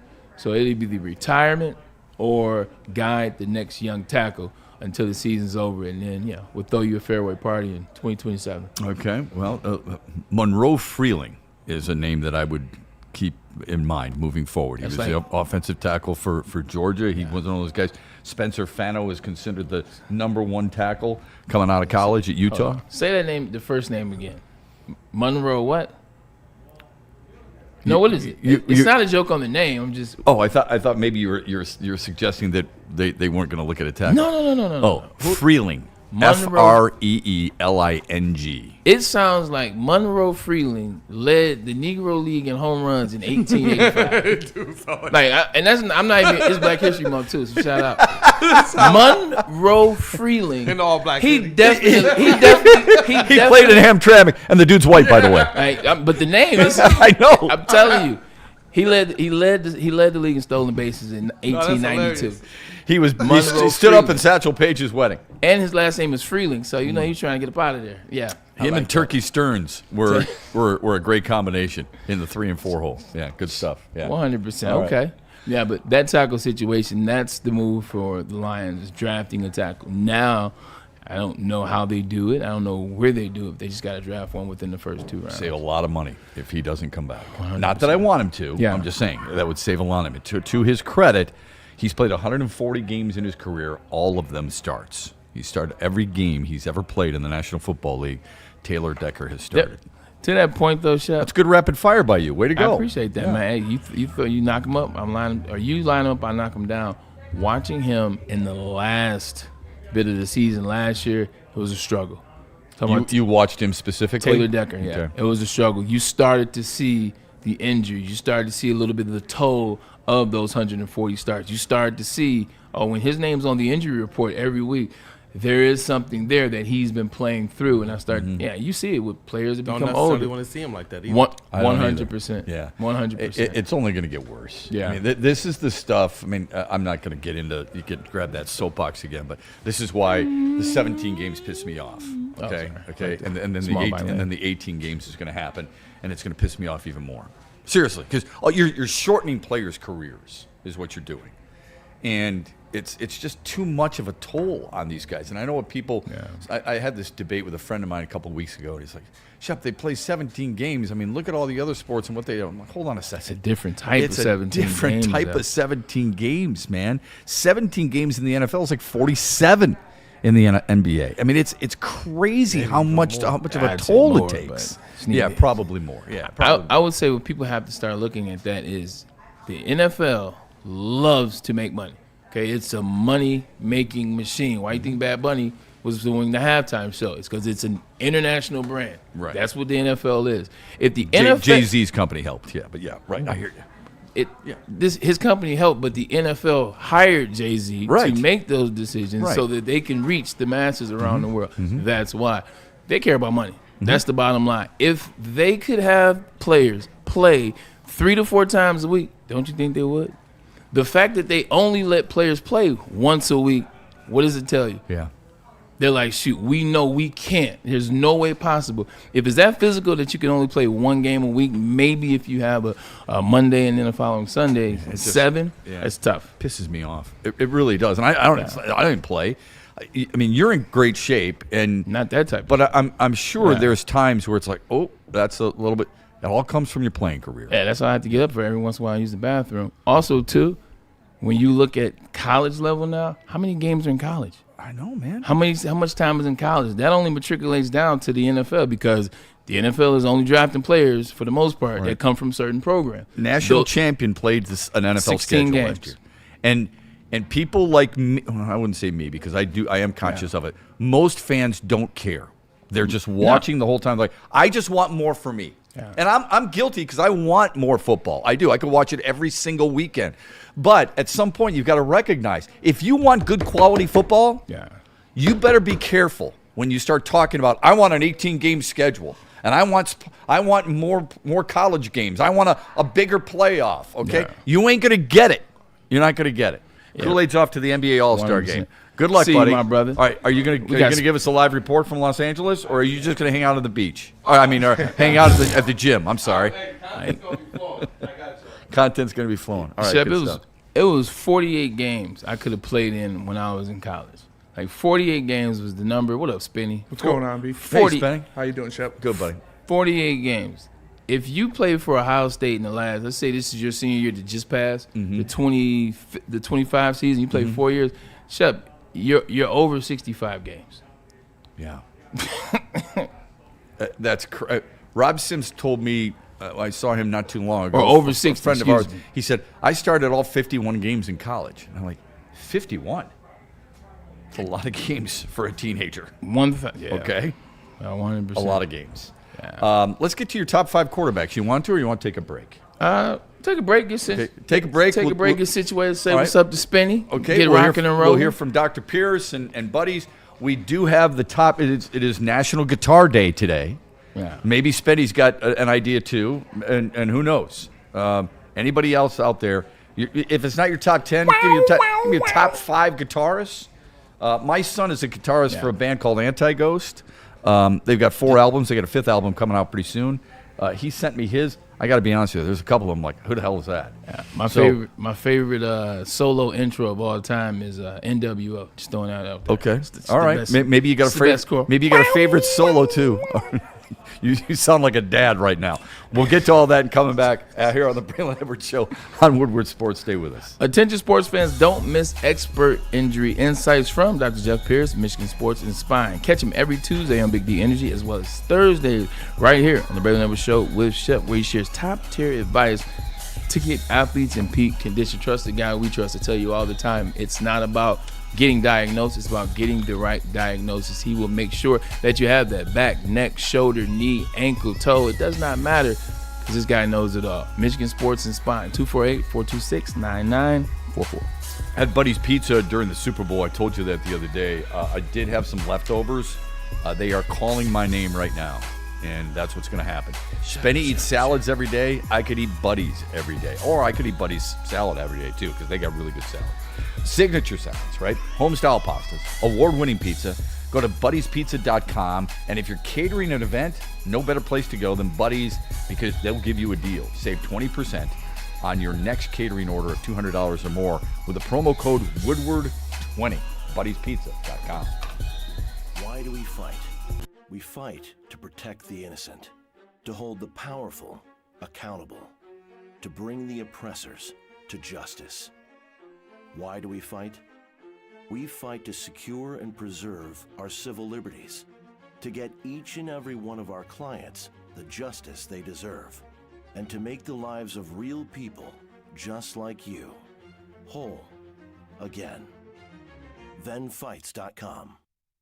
You know how some things are so good they should be world famous, but they're not? Our house-made vinaigrette is one of those things. And the antipasto salad, we drizzle it over. Same with our hand-battered chicken tenders. Original recipe soups and pasta sauces. It's almost as if our original, world-famous Detroit-style pizza is mocking them. And that's not very nice. When you have everything you need to get stronger, just around the corner, you can give everything you've got. Just 30 more seconds. With over 2,800 locations, there's always a Planet Fitness near you. Join the club today and get your first month free. Just $1 down, $15 a month. No commitment. Deal ends Friday, February 13th. See what you got. Planet Fitness. We're all strong on this planet.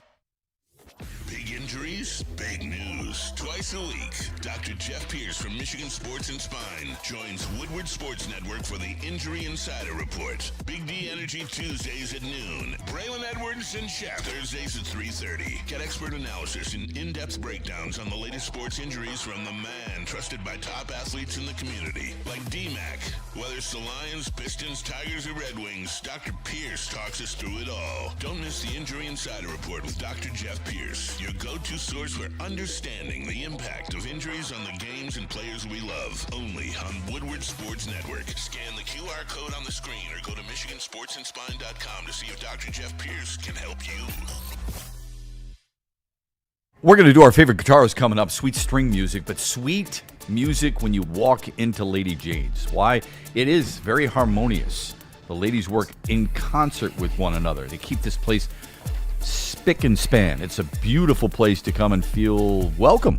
Sign in, sit down, get your hair cut after a nice conversation, then you're out the door off and running. Absolute fantastic time for the money, too. Doesn't cost you a lot of money. These ladies are great. They are open 7 days a week, 10 till 8. Walk in anytime. Lady Jane's truly is wicked awesome.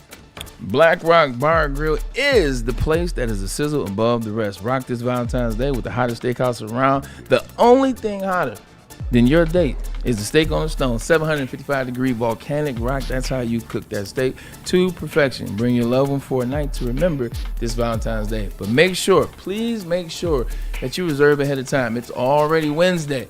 Valentine's Day is not even around the corner. It's down the street. So if I were you, I'd make this reservation fast. Priority seating is a must.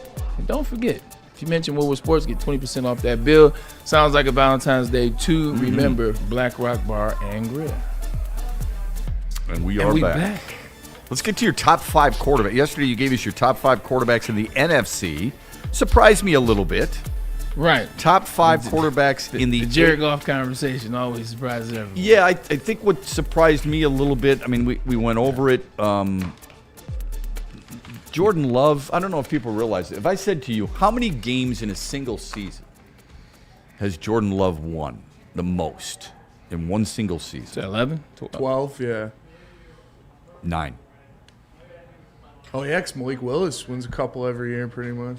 Yeah, it's 9. He's won 9 in each of his last 3 years. Hard to believe. Like if I would have asked myself this question, and I talk to myself quite a bit, would it be who has more wins in a single season in their career, Caleb Williams or Jordan Love? The answer is Caleb Williams because he won 11 last year. Yeah. Anyway, so let's get to the NFC or the AFC top 5 quarterbacks. Shepard trying to take shots, and then keep it moving. Though they real smooth. It surprised me, but all right, let's get it. So today, anyway, Shep, you hater. We'll do the AFC quarterbacks today. Right. Got this list of. We do not top 5. Top 5 quarterbacks. Okay. Yep. Yeah, ready? Same thing, but it's 9 of them. 9 of them? It's 9 of them. That's what, but he was saying top 5. Oh, my apologies. I'm talking. Like, yeah. 9. There's 9. He's got 9 of them. We'll do 9. I thought it was just 5. Go ahead. Yeah. That's okay. Start with good. That's the more the merrier. Bo Nix coming in at 9. Super Bowl might have been a little different if he would have played. I don't know because he may have been in the game. That's what I'm saying.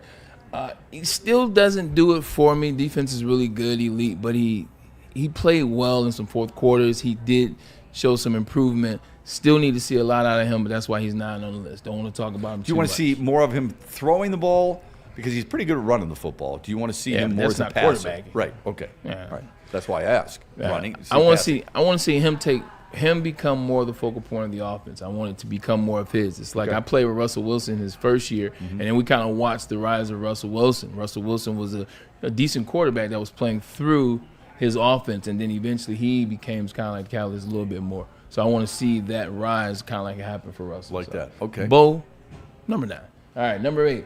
Aaron Rodgers, the old man. Wow. Oh, you got him higher? No. You don't have him on the list? I'm surprised you have him on the list, yeah. I mean, look, at the end of the day, he beat the Lions. Yeah. I'm just messing with you. That was shots fired. I think at the end of the day, for what people said about him, he was not the reason the Pittsburgh experiment did not work. He still got that team to the playoffs. Granted, Baltimore kicker missed the field goal, but I saw enough in Aaron Rodgers to have him on this list of 8. And I think if Aaron Rodgers were on, let's say, that Minnesota Vikings team this past season, quarterback, Aaron Rodgers would probably be a lot higher on the NFC side. So I think he showed me enough last year that if he was in the right situation, there's something there. If you were the Steelers, would you bring him back? No. Okay. I don't. Because I don't think this Mike McCarthy thing is going to work. I think it was one of the dumbest hires. But yeah, I thought it was a strange hire, but they do have a connection from Green Bay. All right, so Aaron Rodgers is at 8. Who's they 7? didn't like each other for a while, so have they mended that? Seems like Aaron Rodgers has done like a lot of people for a while. You don't like Danica Patrick, you got a problem. Go ahead. When he was dating, you know what? I got nothing. Sometimes less is more, I've been told. Like, number 7 on the list is Justin Herbert. Like, we're waiting for him. We're waiting for that. Okay. When you say wow, like, it throws me. Like, why, I'm sorry. Why, no, it's fine, because I'm going to immediately ask, why wow? I would have thought just slightly higher. I try to guess what you would be doing. I like so that. That's where I'm surprised. I'm diving into that. For Justin Herbert, it's always, when is it going to happen? Mm-hmm. For Justin Herbert, it's kind of like Lamar in a sense. It's a lot of excuses. Sure. A lot of excuses with a lot less on the resume. Right. It's he didn't have this last year. He did not have Rashawn Slater, who's an All-Pro. He did not have Joe Alt, who, if he wasn't an All-Pro, will be an All-Pro. And I understand that, but every year it's like, oh, you're right. It's like it's the coordinator's fault. It's this guy. Well, they don't have receivers. Like a lot of excuses made. I want to see him take that complete step and keep going. Who had the most interceptions by an AFC quarterback this year? Any idea? Just an AFC quarterback. Let me shoot. Gino? CJ? Oh, that's a good one. Yeah. It's Justin Herbert. I was trying not He to had go to 13. obvious. Yeah. Okay.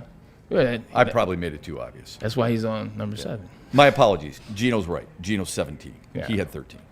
100%. I guess I didn't consider Geno Smith a true quarterback. Anyway, go ahead. He got paid like once upon a time. But Justin Herbert, like, I still believe that there's a lot in that tank. I believe that he can be a really good quarterback in this league. Just waiting to see it. Yeah. I'm just waiting to see it. So I keep him at 7 on this list. Here we go. Number 6. I was wrong again. Tua Tagovailoa was second. He was third. Go ahead. And Tua only played 5 games. No, Drake May. I think Drake May is 6 on this list just right now. He got to the Super Bowl. You can say what you want about the schedule. We've talked about it. I've talked about it. Everybody's talked about it. But what you saw from him is what I think is going to be the future of the league at some point. Now, he may not be 1, but he'll be in that 3 where he's battling those guys for a while to come. That fourth quarter kind of set the tone a little bit. Like, I understand how defenses play. They play off. They're keeping everything in front of them. They're playing with the lead. But you start to see some of the things that got him to the Super Bowl and some of the things that the Patriots saw when they took him 3rd overall behind Jaden Daniels. So I like Drake May. Bad Super Bowl. Guess what? You ain't the only one because John Elway had a bunch of those stinkers before he won one. Right. So I like it. So did Ben Roethlisberger, and he actually won it. This is true. He had like 141 passing yards. Yeah, he had like a quarterback rating of 26.5. I want to say Antoine Randall had the only touchdown pass. It wasn't even Ben. Yeah. So I got Drake May at 6 on this okay. list. I think I got it right. 5. I switched them. Trevor Lawrence. I switched Trevor Lawrence. Last year I said, you know what? Let me step outside the norm. Shout out to my brother, Marcus Pollard, who's head of player development down there in Jacksonville, Duval County. Wait, Marcus Pollard's the head of development down there? He is. The former Colton Lion tight end? 100%. Great dude. 100%. My brother-in-law. I didn't know that. Yeah, he married. So he's a great guy. CP's daughter, Amani, my stepsister, is married to Marcus. I was on a plane I digress. Sean Rogers and Marcus Pollard Big didn't necessarily baby. get along. Yeah, didn't necessarily get along. Yeah, trust me. It's a good story. We'll tell it some other time. Go All ahead. right, bet. So with Trevor Lawrence, it's one of those things where he's also like a Justin Herbert, waiting for it to hear all this hype. Number 1 pick overall, number 1 player out of Georgia, wins the national championship. When's it going to happen? Well, he had Urban Meyer. Well, he had the guy from the Eagles that won the Super Bowl. Hadn't worked out. Liam Cohen, it looked a little different. And I did see what Trevor Lawrence could do when given in a playoff moment. He beat Justin Herbert, who we were just talking about. So I get that. I think last year he took a step, and I think Liam Cohen can work with him and kind of correct some of the BS that he was learned his first 4 years. I think he's probably positioned properly. I'll be honest with you. When he came out of Clemson, I thought he was going to be the real deal. I thought he was going to be everything in a bag of chips. And it's taken him a while, but maybe that's the position. And maybe to your point, now that Liam Cohen is there, maybe that's going to help him settle in a little bit. So that's a good one. All right. So he just looked a little bit more until the playoffs, but he looked a lot more confident in himself. Those because they won 10 in a row, I want to say, or 9 in a row. Yeah, he looked a lot more confident at the end of the season. So all right. number 5. Number 5 for Trevor Lawrence. Who's number 4? It's Joe Burrow. At the end of the day, Joe Burrow is Mr. Efficiency at everything quarterback. He does everything well, from the coolness like Joe Montana to the arm to the plays. He does everything right at the quarterback position. I want to see him take bigger strides as a leader, take bigger strides in staying healthy. What are you doing with your body? I can't put you higher than this when legitimately every time I turn around and start praising you, you're out for 8 games. Yeah. You're out for a season. You're out for 4 games. Like, I can't. And there's a lot of inconsistency within your own division. So I want to see that change. But with that being said, we cannot deny how great he is when he's on that field and he's healthy. The man is amazing.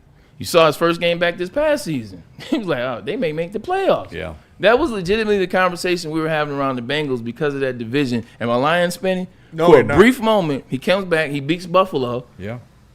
Shout out to Josh Allen. Beats Buffalo, and you're like, they're back. And then the wheels fall off. It is interesting how guys, and rightfully so, get labeled. 8 games last year, or this past season. 17 the year before, 10 the year before that. So it's 2 out of the last 3 years that for most of us would be enough of a sample size to say, all right, you've got to stay healthy. So I get why you got him. Originally I went, he would probably be 3 to me, but it makes sense just because of that injury aspect of it. All right, who's number 3?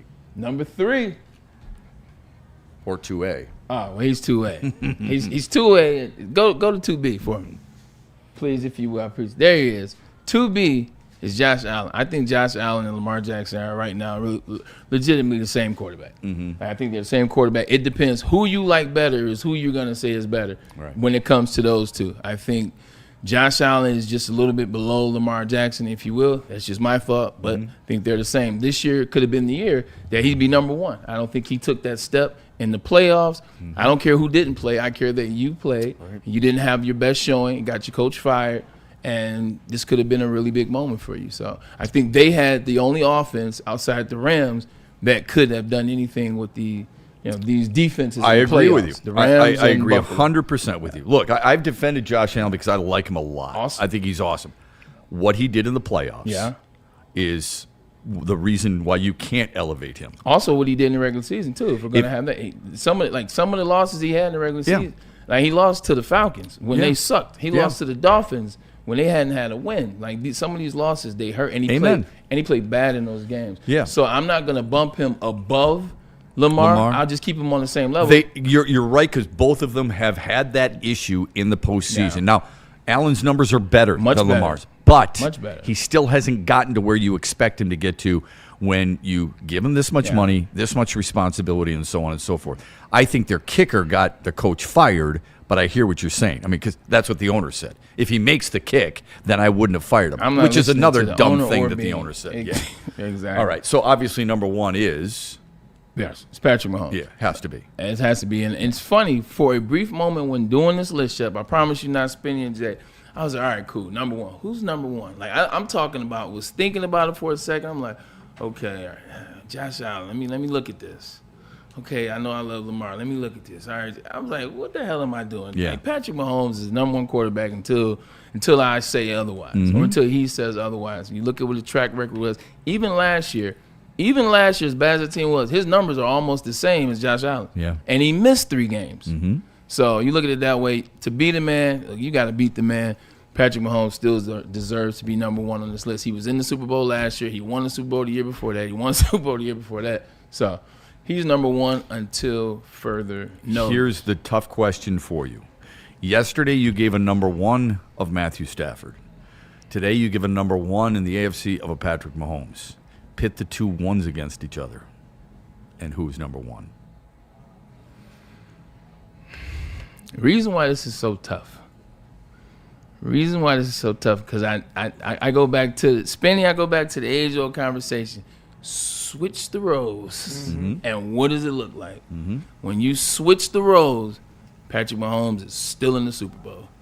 When you switch the roles, Matthew Stafford ain't making the playoffs With Kansas City? Yes, Right. No. he's not making the playoffs. I know Fair that's enough. it's unfair, but guess what? No, So I is think life. I think it's totally fair. Yeah, so give me Mahomes. Okay, fair enough. Give Good. me Mahomes. All right, almost to the top of the hour. Let's get to. By the way, Spenny, do you agree with this list, or is there I do. somewhere you have a problem with? No, I do. I think people will fight back at the Patrick Mahomes number 1 because of he's been down for his standards the past couple of years. But you look at what they wanted out of that offense to begin the year. You had Andy Reid saying, like, we're going to open it up. We're going to go out there. We're going to be throwing down the field. And then your 2 deep shots missed the beginning of the year. Yeah, crash outs. And you have to go out there and have Patrick Mahomes be a guy that's still producing, but it's because he's scoring a rushing touchdown every week. And if you put him on the Rams offense with Sean McVay and Devontae Adams and Puka Nacua, like, forget about it. So If somebody said to you that he's been down the last couple of years, you should walk away from the argument. He went 15-1 2 years ago.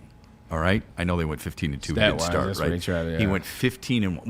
Well, part of the stats, a former player said this the other day, that wins and losses should be attributed to quarterbacks. So if you're going to do that, if you're going to play that game with me, then you've got to understand that every year he's been in the league as a starter, he's won double-digit games except for last year when he started 14 games and went 6-8. He went 15-1 2 years ago. If you're going to shift the argument to me and say, well, it's about touchdown passes and it's about efficiency and it's about people. I mean, come on, man. I mean, pick one, or if you're going to combine some, the touchdown passes weren't terrible during that season either. Okay, so let's just pump the brakes. He's the best in the game. People want the conversation to be where they can win. Like, that's what they want. Yeah. Like, where I think I can get the win is where I'm arguing. Yeah. No matter where I start the conversation at. So, and I think, obviously, Patrick Mahomes to me is a top 5 quarterback of all time already. And the way he's reworked how he plays the game, whether it's, we've got Tyreek Hill and Mecole Hardman and those guys, so we're going down the field, or we don't have them anymore, so we're going to do dink and dunks with Travis Kelce as a majority of our offense, to what he was trying to do last year with, the corpse of Travis Kelce and nothing else. It proves that, like, he can adjust his game to the system brought to him, and there's not a lot of quarterbacks that can do that. Well, I would say, too, to that, point. add to that, Spinny, is he's the only quarterback in the history of NFL who's actually made playing hero ball an actual way to play. Yeah. Because what do we tell quarterbacks? Don't play the hero ball. Yeah. We're legitimately telling Caleb Williams he'll be a better quarterback if he stops playing the hero ball like Lincoln Riley asked him to do, like Lincoln Riley asked him to do in Oklahoma, like et cetera, et cetera. Patrick Mahomes is the only one that plays hero ball, and it's what Andy Reid wants him to play, and it wins Super Bowls. Like, yes, he plays within the confines of the game, but he can also step outside that pocket and play whatever type of style of football he wants. Yeah, the Caleb Williams hero ball, that actually plays to people's narrative for him. That I saw something from DraftKings earlier today where they had, or maybe it was late last night, they had the biggest odds on the MVP next year is Caleb Williams. And I'm thinking to myself, it's the most bet on. It's the most bet on. Most yeah, bet thank on. you. Yeah, most bet on. Thanks for the clarification. I thought to myself, is that because of 2 plays? Is it because of 2 plays? I mean, look at his completion percentage. I mean, it was it's so he does not deserve to be number 1. It's the most bet on. I get that. Yeah. He had more than 2 plays last year, Shep. I'm saying that we remember. Okay, 2 years ago as a rookie, he had the 1 play against Washington. So that was a hell of a. He's accumulating them for sure. Yeah. You brought up hero ball. That's all. That's the reason I kind of remembered something like that. Yeah, it's superhero ball when Patrick Mahomes does it because it actually works. 100%. But I would argue this: when Josh Allen does it, and it works, it's like, oh my God, why are you doing that? When Matthew Stafford is throwing sidearm, oh my God, why are you doing that? Patrick Mahomes throwing sidearm, everyone's like, that's unbelievable. What an unbelievable athlete. There's your baseball background. He was picked by the Tigers. Stafford used to do it, and Rich Gannon gets in front of everybody on a national audience and says, that's not how you're supposed to do it. It's ridiculous. He's trying to do too much. Reel him in. So I think it depends on who you like. It does also. They're like 10 years apart from when Stafford was a rookie and then when Patrick Mahomes was a rookie. Different time, different era. And Patrick Mahomes has won that way since the very first time he started the quarterback. Right. So when you see that, it becomes so fast. He's winning so fast at that clip that way where it becomes norm for him. So I don't even look at Patrick Mahomes as sidearm or running out of pocket or throwing across his body. I look at his identity. Like with other quarterbacks, Matt Stafford did that for 12 years, way before anybody gave him credit. And guess what? What do those wins look like? What do those playoff appearances look like? Yeah, I saw a podcast with somebody the other day. I forget what player it was, and they said, for crying out loud, man, he's been. It was Max Crosby actually. He said he's been a top 10 quarterback for the last 15 years. What people have been watching, it's probably poisoned a little bit by the folks here in Detroit. Let's get to it is National Guitar Day today. Let's get to your top guitarists of all time. We're just going to do top 5 of our National Guitar Day that's cool. celebration. All right? So this is your topic. You want to go first, or you want me to get mine out the way so you can hit the home run? Oh, no. Listen, we got time. I mean, take your time. I mean, go right ahead. I'm interested to hear yours. All right. Shoot, let's rock and roll. Okay. Literally. Number 5. This is your list, so you're up. Okay. All right. So number 5 for me is Tony Iommi. He's the lead guitarist for Black Sabbath. Go ahead. You Yeah. He doesn't look like he's real friendly in this picture, but he's an unbelievable guitarist. Just incredible. So Tony Iommi is number 5. Just so you know, just below him for me was Ted Nugent at 6. Randy Rhoads at 7 with Ozzy Osbourne. Stevie Ray Vaughan at 8. Prince at 9. And Roy Clark. I know. People are like, Roy Clark. Have you ever seen Roy Clark play guitar? It's unbelievable. It's a long time ago. It's associated more with country music and hee-haw, but he has an unbelievable feel for the guitar. So I had to put him in the top 10 somewhere. But I don't think Ted Nugent gets nearly enough credit. He's a Detroiter. I love that about him. So I had Ted Nugent at 6, but Tony Iommi at 5. Number 4, I got Slow Hand. I've got Eric Clapton. Oh, yeah. All right. And I'm not claiming to be this super knowledgeable guitarist. As I said before, my son's the lead guitarist for a rock band called Anti-Ghost. His list is a little different than mine, but when I bounced mine off him, he's like, Dad, okay, you're in the right realm there. All right, so Eric Clapton at 4. Number 3 is Jimi Hendrix. It might be a little low. I can't say that I like a lot of his music, but I really appreciate the guitar playing in his music. And he was he was a trendsetter.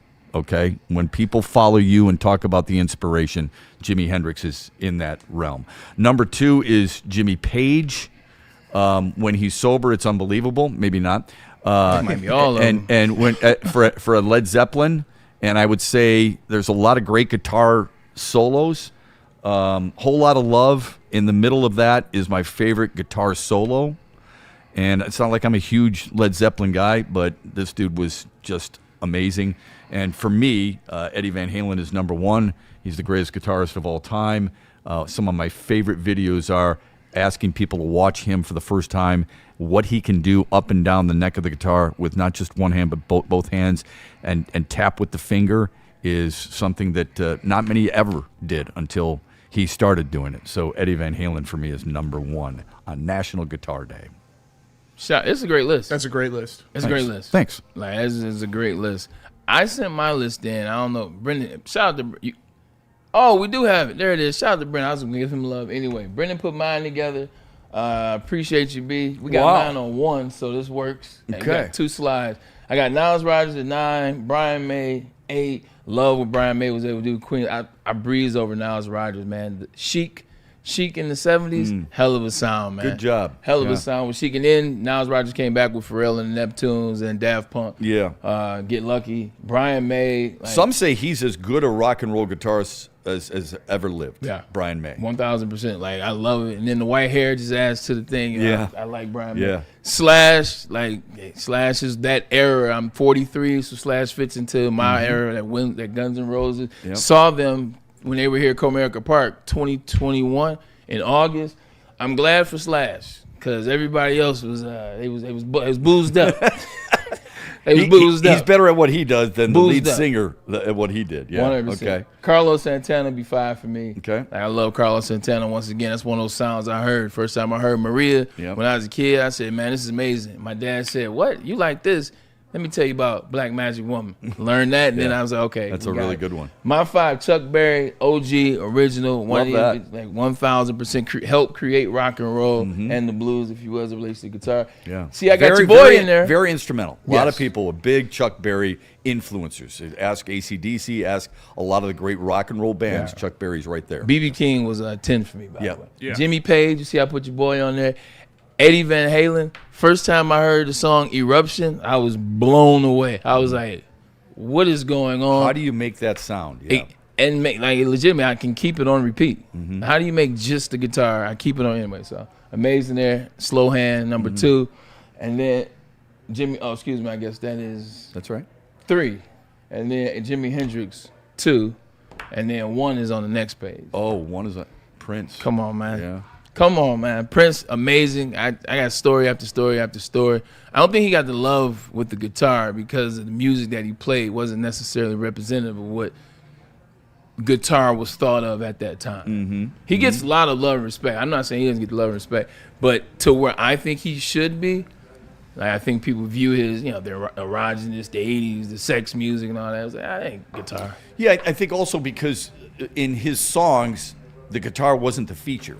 It's like the piano. It was more his versatility as a musician than anything else. Yeah. Where if he just focused on think about it, all the other guys we've mentioned here are strictly guitarists. Except you didn't put Randy up. That was Randy Rhoads played them all. Well, I had Randy Rhoads. I had Randy Rhoads in my top 10. I think I had him at 7 or 8. Okay. But he was strictly a lead guitarist. Okay, he's not a singer. He's not a composer. No. He's not playing the piano. Eddie Van Halen played the piano and played the synthesizer, but he wasn't the singer. This guy sang. Yeah. He played guitar. He could play drums, for crying out loud. He played all the different music. If you ever wonder about him as a guitarist, if you go and listen to While My Guitar Gently Weeps, it's a George Harrison song. He comes out and does a guitar solo that is among the best you've ever seen. Doesn't mean that he's in my top 5, but he is in one of the best you've ever seen. It's such a nitpicky thing. It's a really hard thing. When I asked my son about this, I said to him, hey, Sean, do me a favor. Give me your top 10. He's like, Dad, I got to be honest with you, as we've discussed, it's an impossible question. He's got Jeff Beck at number 1. Jeff Beck's in my top for sure. I think Jeff Beck's clean. Jeff Beck, John Mayer, those are 2 guys of the new generation that I put up there.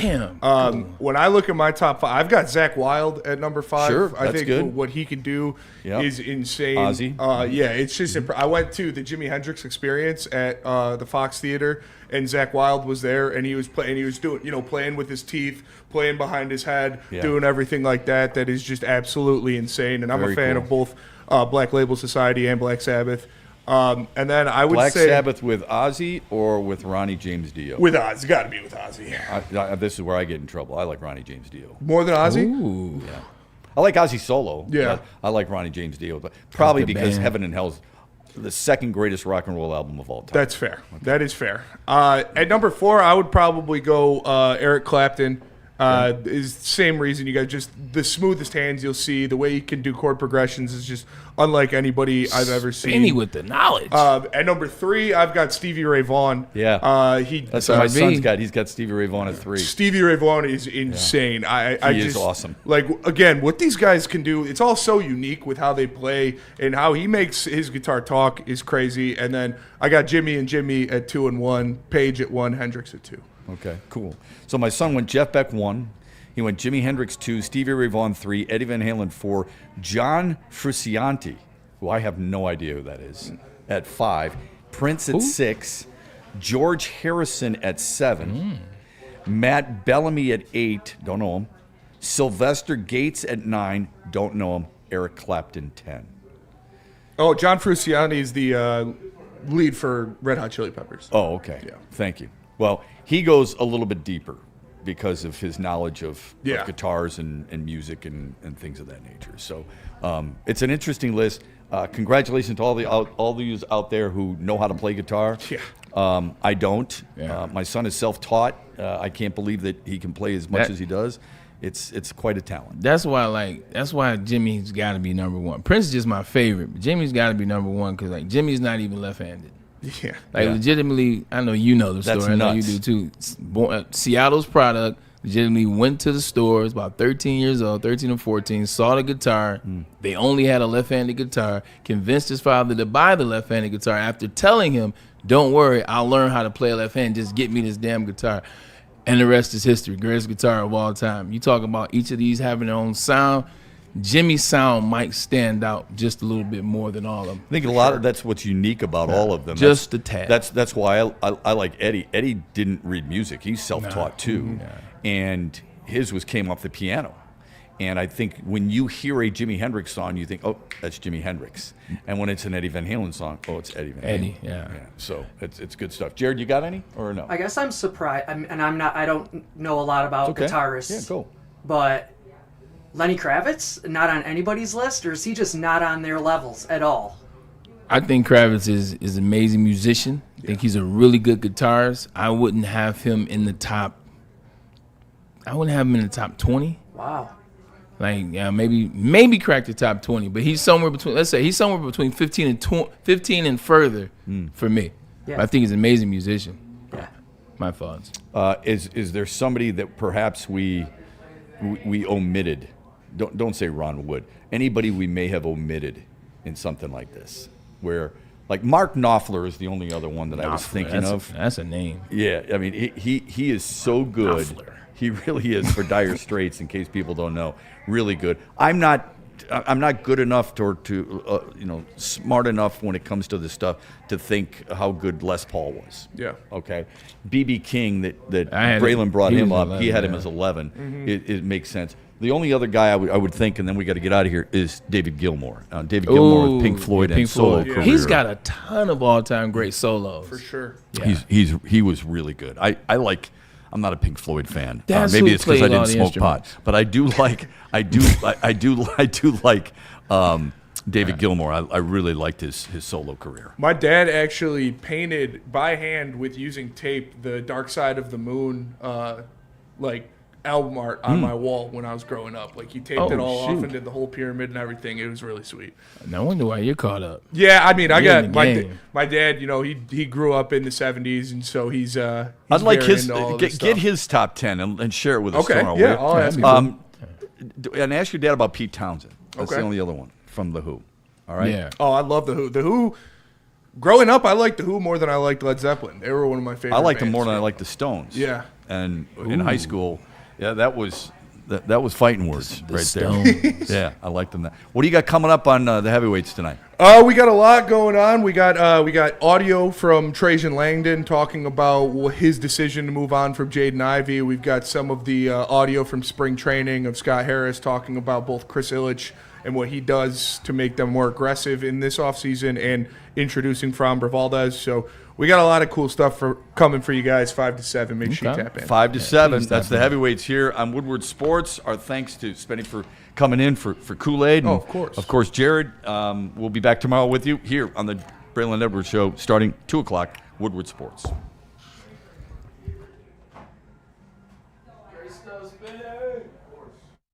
We can settle this like you got some class, so we can get into some gangster